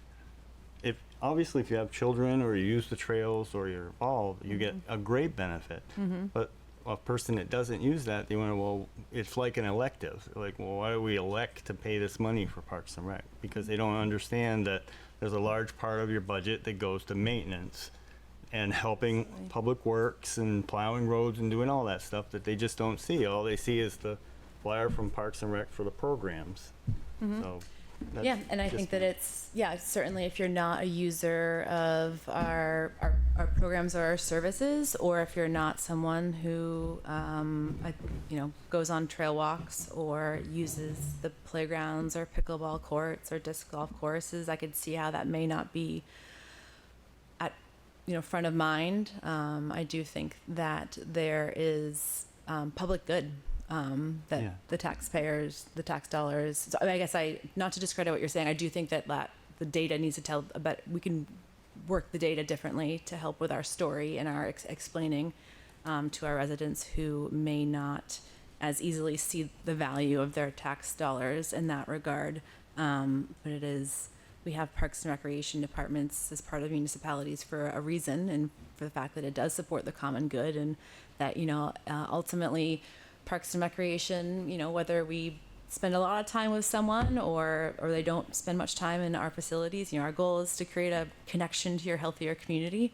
And so that's really, if we can hopefully impact more than half of the population in providing a healthy community and access to these things, I think we're headed in the right direction, is to support the overall wellness of or at least have the opportunities for overall wellness. And because someone who doesn't, I'm sure there's lots of people who took on some new outdoor hobbies as a result of all of us being cooped up and isolated, whereas they may not have recognized that their community had pickleball courts when they learned to play on vacation in Florida and came back to their community and realized this was something they had access to. So you never know when someone might start using our services, and we're here and ready for them when they do.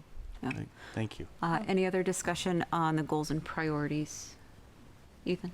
Yeah, I won't go way down this rabbit hole, but I just wanted to bring this up because I know that Adrian's new into her position, and I'm kind of still new to the select board in a sense. But when I joined the select board, it was actually the same. It was the first year of separation. It was the year that, and Greg was here for all this, so jump in if I say something that's not perfect. But it was the first year of the identification of the town, and it was actually the year that the recreation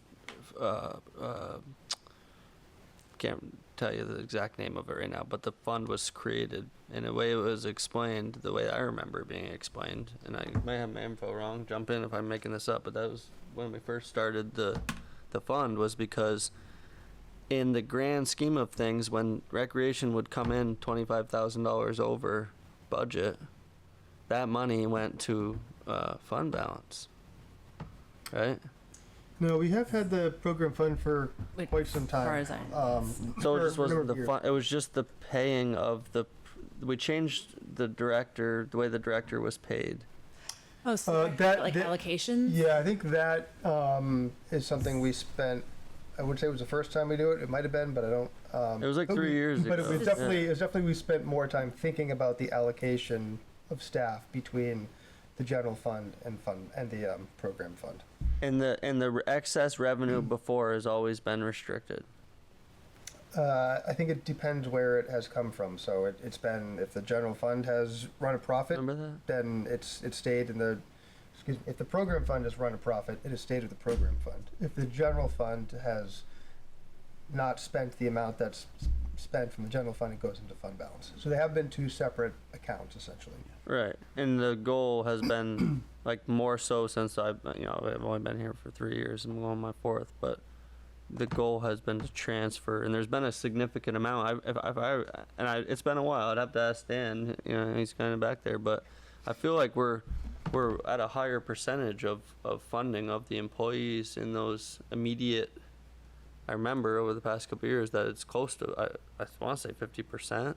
I don't think it's quite that high, but I think we have increased it Every year. We haven't. This year, I think we just reallocated. We didn't really necessarily increase or decrease. It was more just a general reallocation. I think we have put more of that staffing cost into the program fund in the past few years than it has been in the past. And that's, take some credit. That's from all of you looking to generate some more revenue, keep the tax rate lower. And in some years, it's been great. Adrian worked quite a bit with a indoor swim program in the past couple of years. That brought in a lot of revenue. Unfortunately, we've lost the location for that, so we don't have that anymore. So it does kind of ebb and flow, but I think part of where this is coming from, and the thought that Adrian has put into it, is hearing from you that you want to see some of the recreation costs be borne by the program fund. And so how do we, excuse me, how do we do that while also maintaining, to what Adrian is saying, the public good and the common good of having a recreation department, and trying to find what is the right balance there. Yeah, I just wanted to shine a light on it because I remembered in my brain that this wasn't the way it has been, and it has been progressively changing for the last 3 years, and it seems to be, minus completely stripping our entire recreation out of its building it was in for years and throwing it back in here. We've made great steps in the past few years to creating a source of a rec department that does its own thing and Yeah, and I think what you're talking about really aligns with priority 2 of monitoring staff time to ensure funding is, split and appropriately split between the general fund and the program fund. Any other comments or discussion on goals and priorities that are in front of us? If not, I'm going to ask for public comment. Okay, any public comment? Ken, come on up.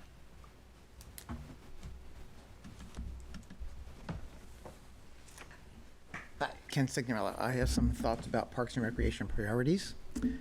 And when I think about that, I always go back to the town plan. And if you remember, our town plan talked specifically about some agricultural uses. And this is from our town plan. You'll notice that farmers market's listed on there, and so is community gardens. Community gardens is probably twice as popular as farmers markets. So I would like to see you direct the Parks and Recreation Department to, especially since we have a significant amount of land right across the street from a bunch of rental apartments that could very well be used for community gardens. If you know anything about community gardens in the city, there's a waiting list for them. So it will definitely generate funds. It doesn't cost that much to operate compared to, let's say, farmers market, I suppose. I think it would be a great thing to prioritize, community gardens. The public says so, the public voted on it. I think that's one way to go for sure. The second item I think that maybe should be prioritized is looking at probably our second most used park in the town, which generates no revenue and generates expenses. That would be the biking trails at Saxon Hill. Currently, we pay for a porta potty there at least, I believe, but we generate no revenue. Now, granted, we have a partner there that supports the maintenance of the trails, but I would think that possibly users of those trails that are not members of that organization might require a park pass as one way to generate a few extra bucks and pay for that porta potty. Those are my 2 suggestions for priority for Parks and Rec. Thanks. Any other public comment? Seeing none, I'll bring it back to the board. Make the motion, the select board adopt future year 26 goals and priorities for the EPR program fund as presented. Thank you. Ethan, is there a second? Sure. Thank you, Shannon. All those in favor, please signify by saying aye. No Aye. discussion. Aye. What's that? No discussion. No, yeah, I think we did a whole lot of discussion. I was just gonna I- say that, never mind, I'm good. Sorry. Ken, I'll be curious what you say. Yeah, What's your if point? you want to go. Well, go yeah, for I it. mean, we just had a public comment, and I agree with those as goals that should be considered for the department. Yeah. I think that those are more work plan items. I think that the farmers market community gardens fits in with priority 1, balance programs, health, wellness, educational. The other fits in with 3 and 4.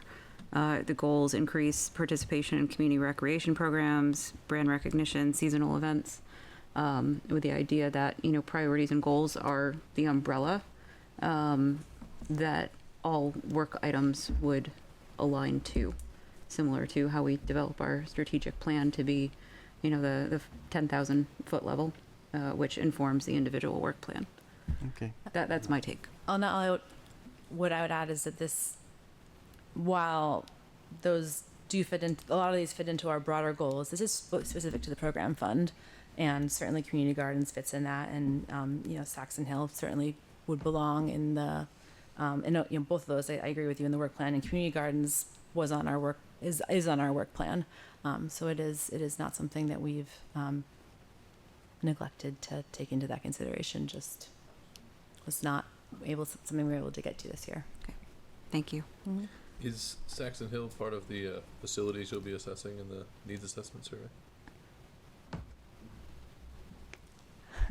Yeah. What's that? The portion that It does. doesn't all belong to us. Not all of it, no. But there's a portion that does. There is a portion that does. I just laugh because we've got a lot of facilities. These firms are going to have lots of data to review and lots of sites to assess. But I mean, I think it's whether it is assessment of Saxon or its users would certainly either make again concerted invites to focus groups or public comment. We definitely want to hear from users, and hopefully our firm does have an opportunity to walk every single open space park that we have. But I don't want to answer with certainty. I'm not expecting an answer. It's Yeah. just when you were talking about Indian Brook being a facility, this sounds like a similar, park Yeah. or whatnot that could be a facility reviewed. I'll look forward to the survey when it comes out, and I'd love to, see it when it does. So understanding that we were like halfway through, I just want to reaffirm our votes for the motion that Ethan made and Shannon seconded for the adoption of the goals and priorities. All those in favor signify by saying aye. Aye. Opposed, nay. Motion carries 5-0. Okay. Just wanted to make that part clear because we sidetracked it ourselves. I apologize. Adrian, for the thank you. interruption. No, that's fine. That's fine. I'd rather the question be asked than go unsaid. Next up, discuss potential action, warn public hearing, fiscal year 26 water sewer operating budget. Oh, it's so late. Okay. I just woke up. Good evening. Good evening. Good evening. Issue before the board tonight is the presentation and the discussion of the FY 2026 water and sewer budget. As most of the board knows, the water and sewer budget is made up of 3 separate accounts: a water-only account, sewer-only account, and a shared account. The total proposed FY 2026 budget for the shared account is $1,059,076. This includes a lot of, or basically all of our labor and benefit costs for the water and sewer department. It also includes such line items as professional services, tools, general supplies, and other admin costs. We also tuck our meters in there because I kind of do dual duty for metering both water and sanitary flows used by our connections. Labor and benefits continues to be one of our largest costs associated with this account, and that's roughly around 87% of the total budget this year.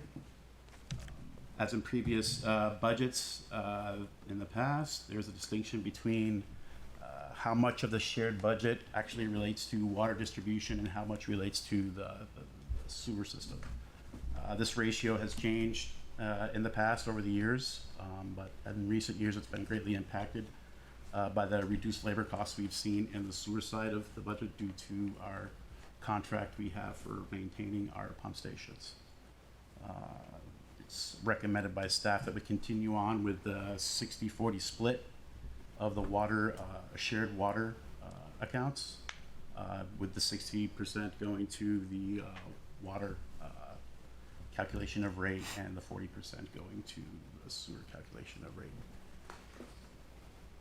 Water account, the total proposed budget for FY 26 is $1,164,030. Largest driver of this account has always been our purchase of water from Champlain Water District.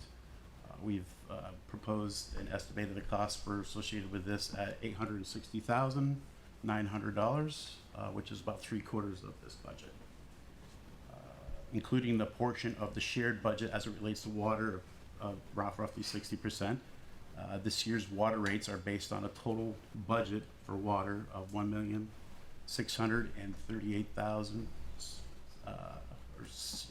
$638,623.28. Proposed FY 2026 water rate is $6.67 per 1,000 gallons, which is an increase over the current rates of 31 cents per 1,000, which equates to about a 4.8% increase in water rate.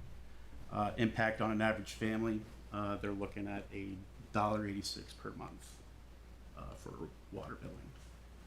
Sewer accounts, the proposed sewer budget for the sewer accounts for FY 26 is $1,737,001. Don't know where the $1 came from, but that's how it worked out. Largest drivers for this continue to be treatment costs. These treatment costs are associated with the city treatment plant. And also the repair and maintenance side of our budget. This is where we tuck the R&M contract we have with Champlain Associates. They maintain all of our 17, soon to be 18 pump stations throughout our system. Roughly these two line items alone within the sewer accounts make up about 61% of that budget at $1,062,157. Including the portion of the shared budget as it relates to sewer. The rates were based off of a total sewer cost of $2,007,980.10.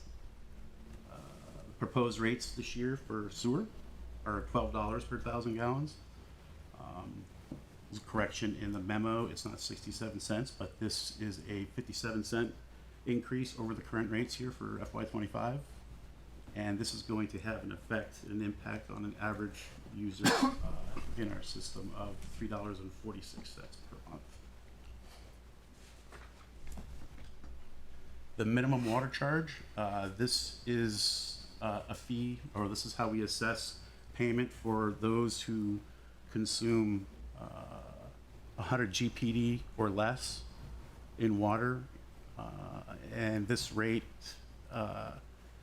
usually historically has ebbed and flowed. It's once it drops below about 85% of what it actually costs to provide that 100 GPD, we tend to raise the minimum charge. This year, based off of the 100 GPD flow and our current proposed rate of $6.67 per thousand, we're looking at a total cost to provide, or an annual cost to provide the 100 GPD is $243.46. Our current minimum charge is $210. So we're looking and proposing to raise this minimum charge to reflect the actual cost to $240 annually.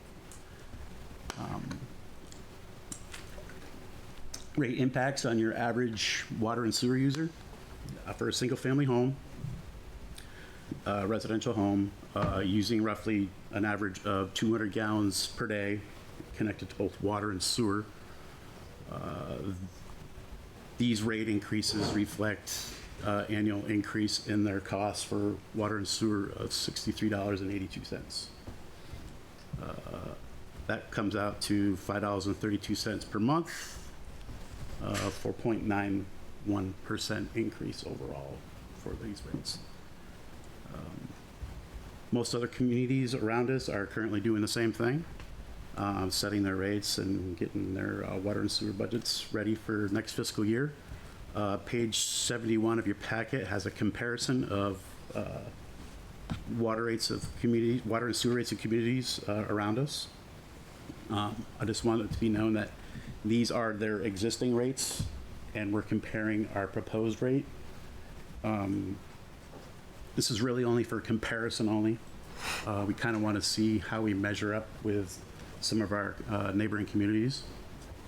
Historically, Essex tends to be in the middle when it comes to our rates, or slightly higher than average. And as you can see, we're kind of in that same area for our rates this year proposed. Briefly talk about system stabilization. We did also provide another memo in your reading file regarding the FY 2026 5-year capital plan for the water and sewer department. This touches and addresses a lot of the long-term sustainability issues that we have with both the water and sewer system. We're going to discuss that on May 19th, but it is there for reference. Encourage you to go through it, review it, and give us the feedback that we need to make these decisions. But I do want to state that this current budget for FY26 does have a plan set aside of an additional $90,000 that would go into this reserve fund. Currently, as of fiscal year 2024, the total for this fund is $4.85 million of unrestricted net position. These funds can be used for long-term capital needs. Town center and water line was constructed using these funds. A portion of the center road force main that we're currently constructing out there was used, some of this money was used from there. It's something that we need to replenish, keep up. I know the finance department has been working diligently on coming up with an unrestricted, let me get this correct here, unrestricted net position reserve policy, which will allow us, the board and staff, to better wrap our hands around what funds we have there, what we can use them for, and how we want to proceed. I think having the ability to have some sort of set aside or some sort of minimum balance we want to keep in this fund is a priority. Is definitely necessary when we have those unplanned events. One just occurred a few months back, to help us get by these and take care of our infrastructure as needed. On page 66 of your packet, we have the proposed budget timeline. We're currently at bullet number 2 and 3 in the timeline. Below that, we have the proposed water and sewer rates. Again, we're requesting an increase of the current water rate of $6.36 per thousand to $6.67 per thousand. Looking to raise the minimum charge from $2.10 annually for water to $2.40 for the year. Sewer, we're looking to increase the sewer operating fees from $11.43 per thousand gallons to $12 per thousand gallons. Looking to keep the interim billing requests for final readings for property transfers at 35 for both accounts. At this point, this budget doesn't look to seek any change in the current water sewer connection fees this year. Public Works is currently working on edits to our town sewer allocation ordinance, which is totally going to adjust and revamp how we calculate our connection fees and how we also calculate the water sewer, the water connection fees. The sewer connection fees are different from the water.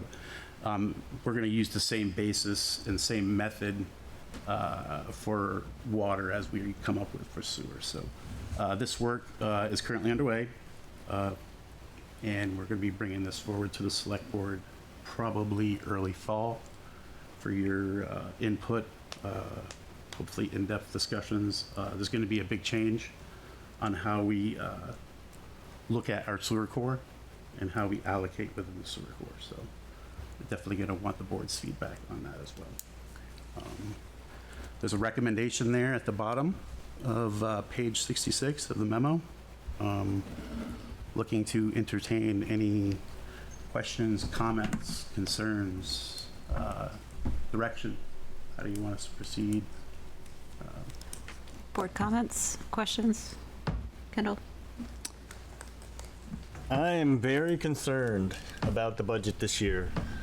The board has been working pretty hard the past 3 years. We've had a lot of information with the capital budget that was short, and we've increased the capital tax a couple times for the taxpayers to try to meet the goal out in 2030. When I look at this budget, it's hard to approve the budget before the capital budget when you don't have any projection as far as revenue that you need for your capital in your budget. And if we don't start jumping on that, you're going to spend down your funds to nothing and not have a plan to get the revenue back up.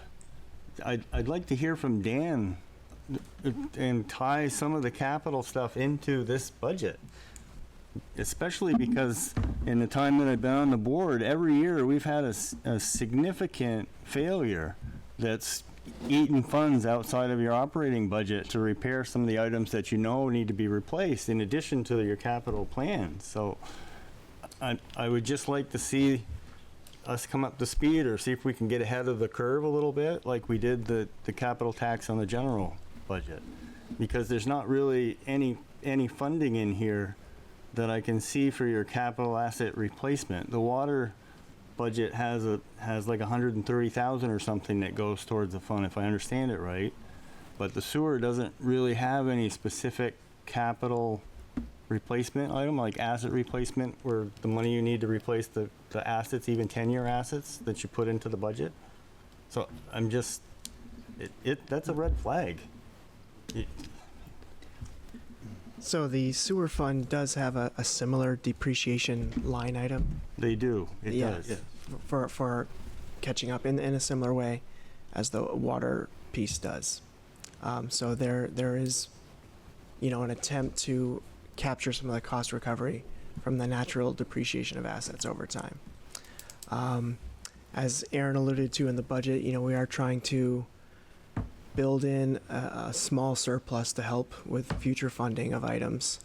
Our capital projects related to water sewer fund, we're looking to spend anywhere between $800,000 to $1 million annually. Some of that will be supplemented with SRF loans that would be repaid subsequently over time. So there are elements of cost recovery and consideration of debt in terms of the budget. The focus here is really on the rate setting in terms of operationally, setting the rate for users. I mean, obviously there is a capital element to it, but in this aspect, we're really trying to focus on the end user costs and the change in the rates from one year to another. Understanding that we do have an amount designated for capital improvements that gets to be a piece of our audit, and an undesignated piece, which Aaron mentioned also within the context of the memo. Okay, so you have the information in there enough where you can project out 5 years and adequate funds to do everything that is proposed? Yeah. In the capital plan we put in the reading file, I worked with Karen this year on kind of trying to make it a little similar to how it was presented to the board with the general fund capital plan. I think we did a pretty good job of kind of evening out those costs. As I said, we still want to work with finance and Dan on coming up with this policy that how much do we keep in that fund? How much do we keep in there as our emergency reserve when we do have those major breaks? Because they're going to occur.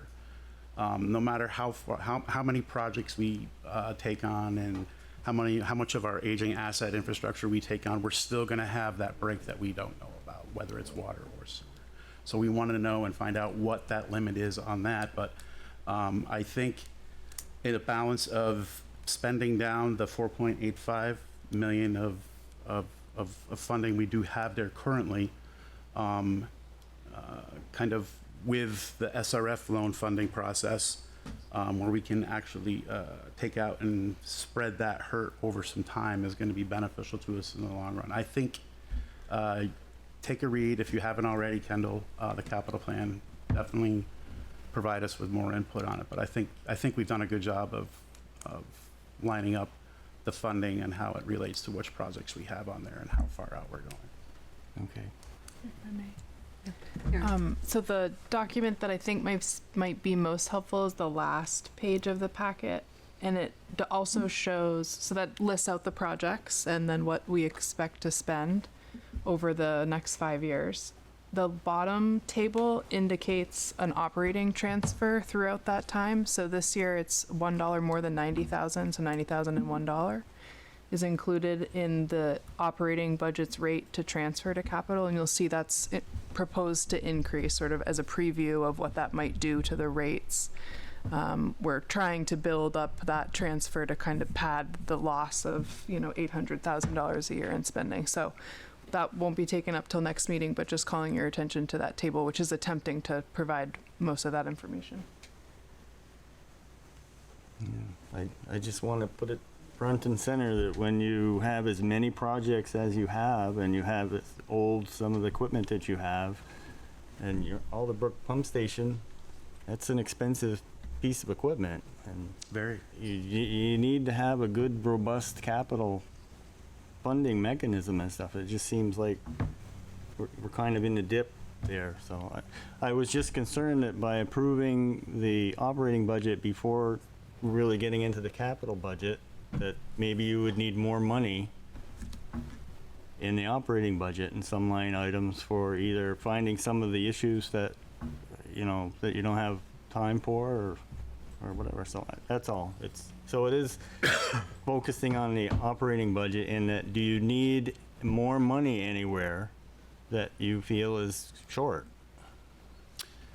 At this point, I would like to see more money set aside for the capital. As Karen alluded to, we are looking and showing that kind of increasing over year.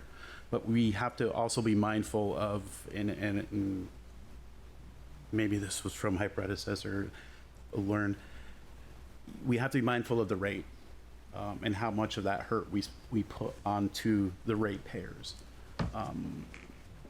We kind of focus in our current rates this year.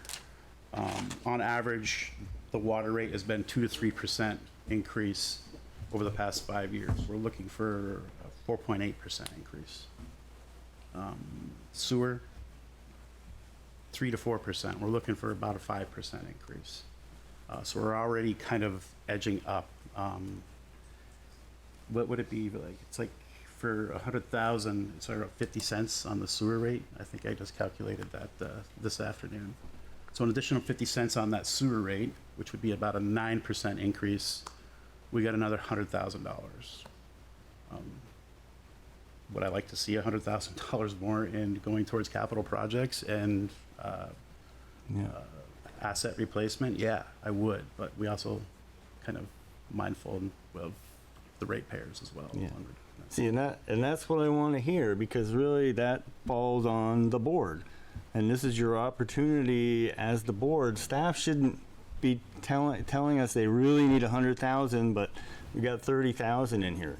If we need the money, the board needs to really look at this budget like we did the operating budget and look at our long-term capital costs. I know the rates need to be kept reasonable, but there are a lot of communities that are increasing their rates a lot more than 5% simply because they have to, because of the cost.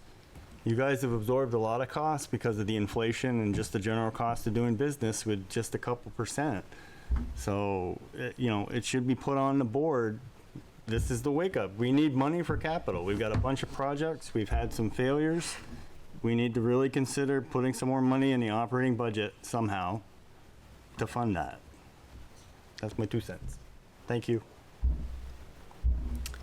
Other board questions? Comments? Just throwing things around over there. Throwing things around over there. I just dropped my pen.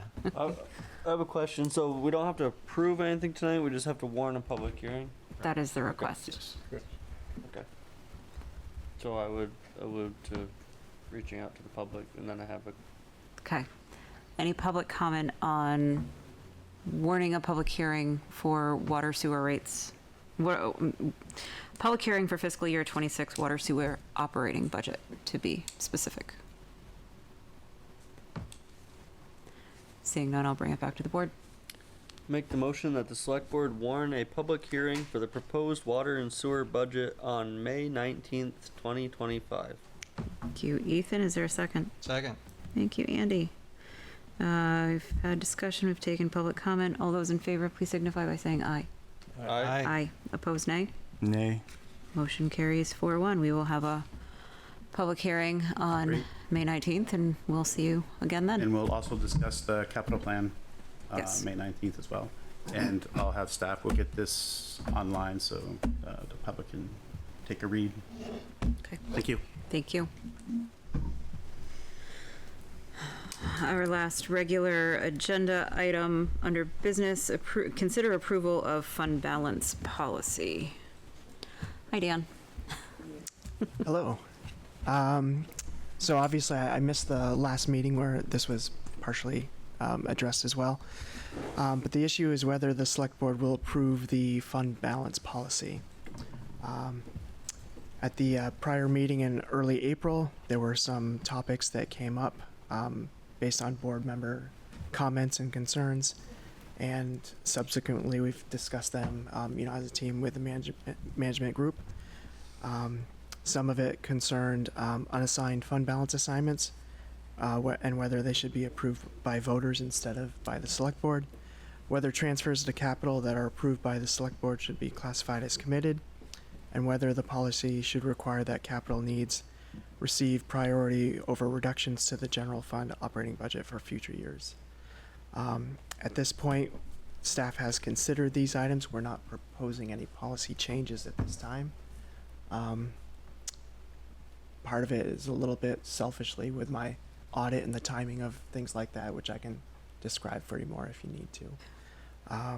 But I guess at this point, it's open for further discussion. Questions? Andy? So the policy is already approved if we don't want to make any changes, we don't have to do any action, right? Right. So, Correct. Yeah, we had sort of treated it similar to the rules and regs, the communications policy, where you approve it each year without changes. So, excuse me. I think one of the board members had requested to bring this up this year, so you could leave it as is, you could approve it as is, but as Dan said, staff is not recommending any changes. But we did not approve this in our April 7th, whatever it was, meeting. it's already approved. Well, it's approved standard policy. by We were prior talking about editing it, correct? Right, we haven't approved any Right. changes. Correct. Yeah. So it's already approved as. Well, it's just a standing policy, yeah. Yeah. Yeah. And the ask at that time was, any changes, provide language, which we have the general topics, but.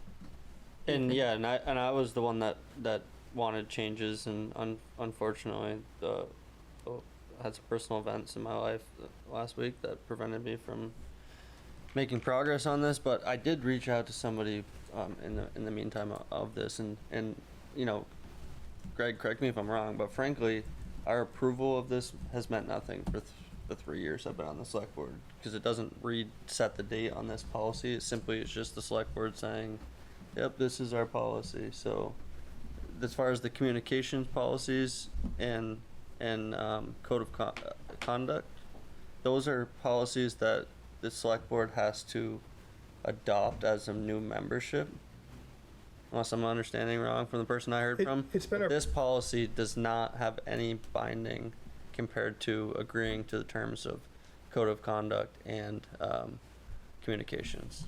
It's been our practice and your practice to approve those each year. I think it's a chance for all of you to take a look, make sure you're in agreement of how you want to operate, how you want to communicate for the coming year. I think it's just a practice thing, and the same with this. I think you could, in either instance, you could accept it, approve it without changes, or you could make some changes and approved it, or you could just leave it as is, and what was last approved is still the guiding policy on whatever it is. And I was just gonna throw this out there, that being the person who I can't even talk tonight, so I'm trying to use words that are smarter than I am today, but they're just not coming out. But initiated the idea of change, for sake of time and the fact that we're coming up to our planning session, strategic planning, I would recommend to all of us that we let this sit for now, and if we want to have that discussion on that day, maybe we can put it on our agenda to make it a priority to devote time to it. But I think right now, tonight, we're just going to have a hour conversation about something that we're going to have to get more information and legal review on if we go down that road. So I would weigh to the side of let's bring this up in our strategic planning, and if there's enough of us who feel that there's a need for change. I know I had ideas of change, and Andy had an idea that he hadn't had before so I don't know where I'm not trying to take control of how we go about this. I'm just thinking in my mind, I don't want to put any time into it tonight. I'd rather just let it rest. But Just a question about, are you finished? Yep. I would like to see this brought up again. I also have not had time to get my exact language together, but I do have a meeting on the books with Greg tomorrow to ideally flesh out some of my ideas that I raised. With this being the policy as is presently, and it's governing us, I don't know when the strategic planning session is that we're talking about, but I'd like to see this, once I am prepared with the policy or the amendment or the language, whoever it is, I would like to work with leadership to get this back on the agenda at a future date. Is everybody okay with that approach? Andy? I'm not crazy about doing it during strategic planning, because I think we need to focus on planning rather than, because this is going to take a lot of time if there's big changes to it. I mean, there could be some strategy adjacent items. It could be a item that we say we want to work on. Yeah. Yep. But I'm not, I don't want to, I'd rather not state now that we're going to dedicate time during our strategic planning Yep. to close this. Yeah, and I think the suggestion was strategic planning, not that it needs to be. Right, just to bring it up there, not to work on it there, Yep. in my mind. And it would also grant time for Shannon to meet with Greg, others to formulate language, should they choose.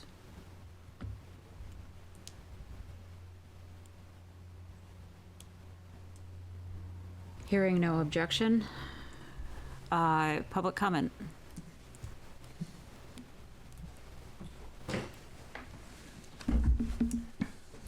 I won't restate, it's Ken Signorello. I won't restate my position on the fund balance. You probably know that pretty well. I've said it numerous times. But this year, I was pleasantly surprised at the school board election to notice that there was a ballot question. And I was advised that this is because of the charter for the school district, and it's required that expenditures of fund balance be on their ballot. A wonderful precedent. I'm disappointed that the idea of bringing fund balance recommendation expenditures to the voters doesn't seem to be something that staff wants to do. The school board is doing it. It seems to work. It was approved. Maybe it's necessary that we have a charter change, something that the voters can certainly do. And I dare say that if the voters were asked if they would like to see their excess taxes returned to them, they probably would say yes. It would be an easy pass. So I would recommend that you deal with this. The agenda item says potential adoption. I recommend that you put changes in and adopt a changed fund balance policy, not approve what you have in front of you. Thank you.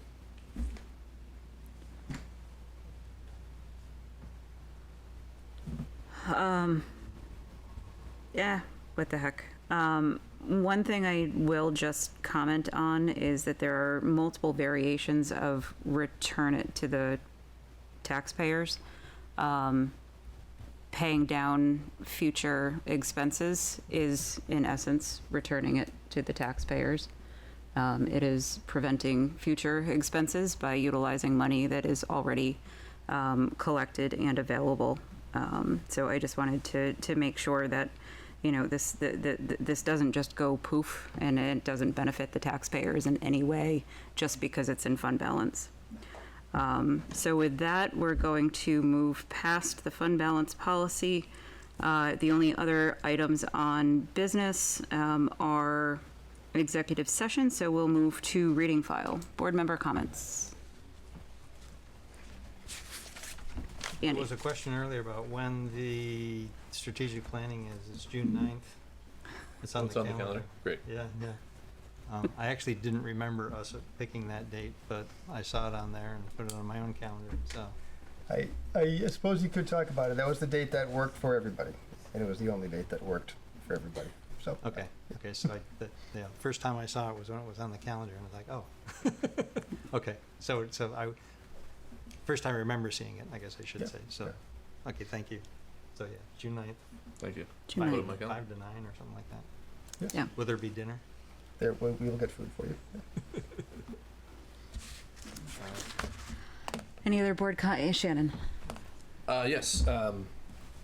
One of the things, and we heard a couple comments in the open comments about, you know, getting more input from our advisory committees and commissions. I think it'd be great, especially with most of those groups meeting at least once a month, having that in the corresponding select board meetings reading file afterwards for their minutes. I'm sorry, not being very specific. Having their minutes from their meetings in the, reading file for the next select board meeting would be good. It'd be a great way for, myself to keep track of everything that our advisory committees are doing rather than hunting through the website. Just a suggestion, but thought I'd put it out there. Andy? I don't know if we want to have a discussion about this, or is it? I was under the impression that board member comments aren't open for discussion. Yeah, They're just a comments. comment. Okay, Does that change your? we can talk about it later. Okay. Any other board comments or reading file items to point out? With none, do we just need the attorney-client and the real estate lease items? And no action, right? And no action? Nope. afterwards, so we will be coming back just to adjourn. Ethan? I move that the select board make the specific finding that general public knowledge of confidential attorney-client communications made for the purpose of providing professional legal services to the body would place the town at a substantial disadvantage. Thank you, Ethan. Is there a second? Second. All those in favor, please signify by saying aye. Aye. Opposed, nay. Motion carries 5-0. I move that the select board enter into executive session to discuss attorney-client communications made for the purpose of providing professional legal services to the body and to discuss contracts pursuant to 1 VSA Section 313A1F and 1 VSA Section 313A1A to include the town manager and deputy town manager. Thank you, Ethan. Is there a second? Second. Thank you, Andy. All those in favor, please signify by saying aye. Aye. Opposed, nay. Motion carries 5-0. I've got the other ones up. Okay. I move that the select board make the specific finding that general public knowledge of a negotiating or securing of real estate purchase or lease options would place the town at a substantial disadvantage. Thank you, Andy. Is there a second? Second. Thank you, Shannon. All those in favor, please signify by saying aye. Aye. Opposed, nay. Motion carries 5-0. Andy? I move that the select board enter into executive session to discuss the negotiating and securing of real estate purchase or lease options pursuant to 1 VSA 313A2 to include the town manager and deputy town manager. Thank you, Andy. Is there a second? Second. Thank you, Shannon. All those in favor, please signify by saying aye. Aye. Opposed, nay. Motion carries 5-0. Again, we will only be coming back to adjourn. We are now in executive session.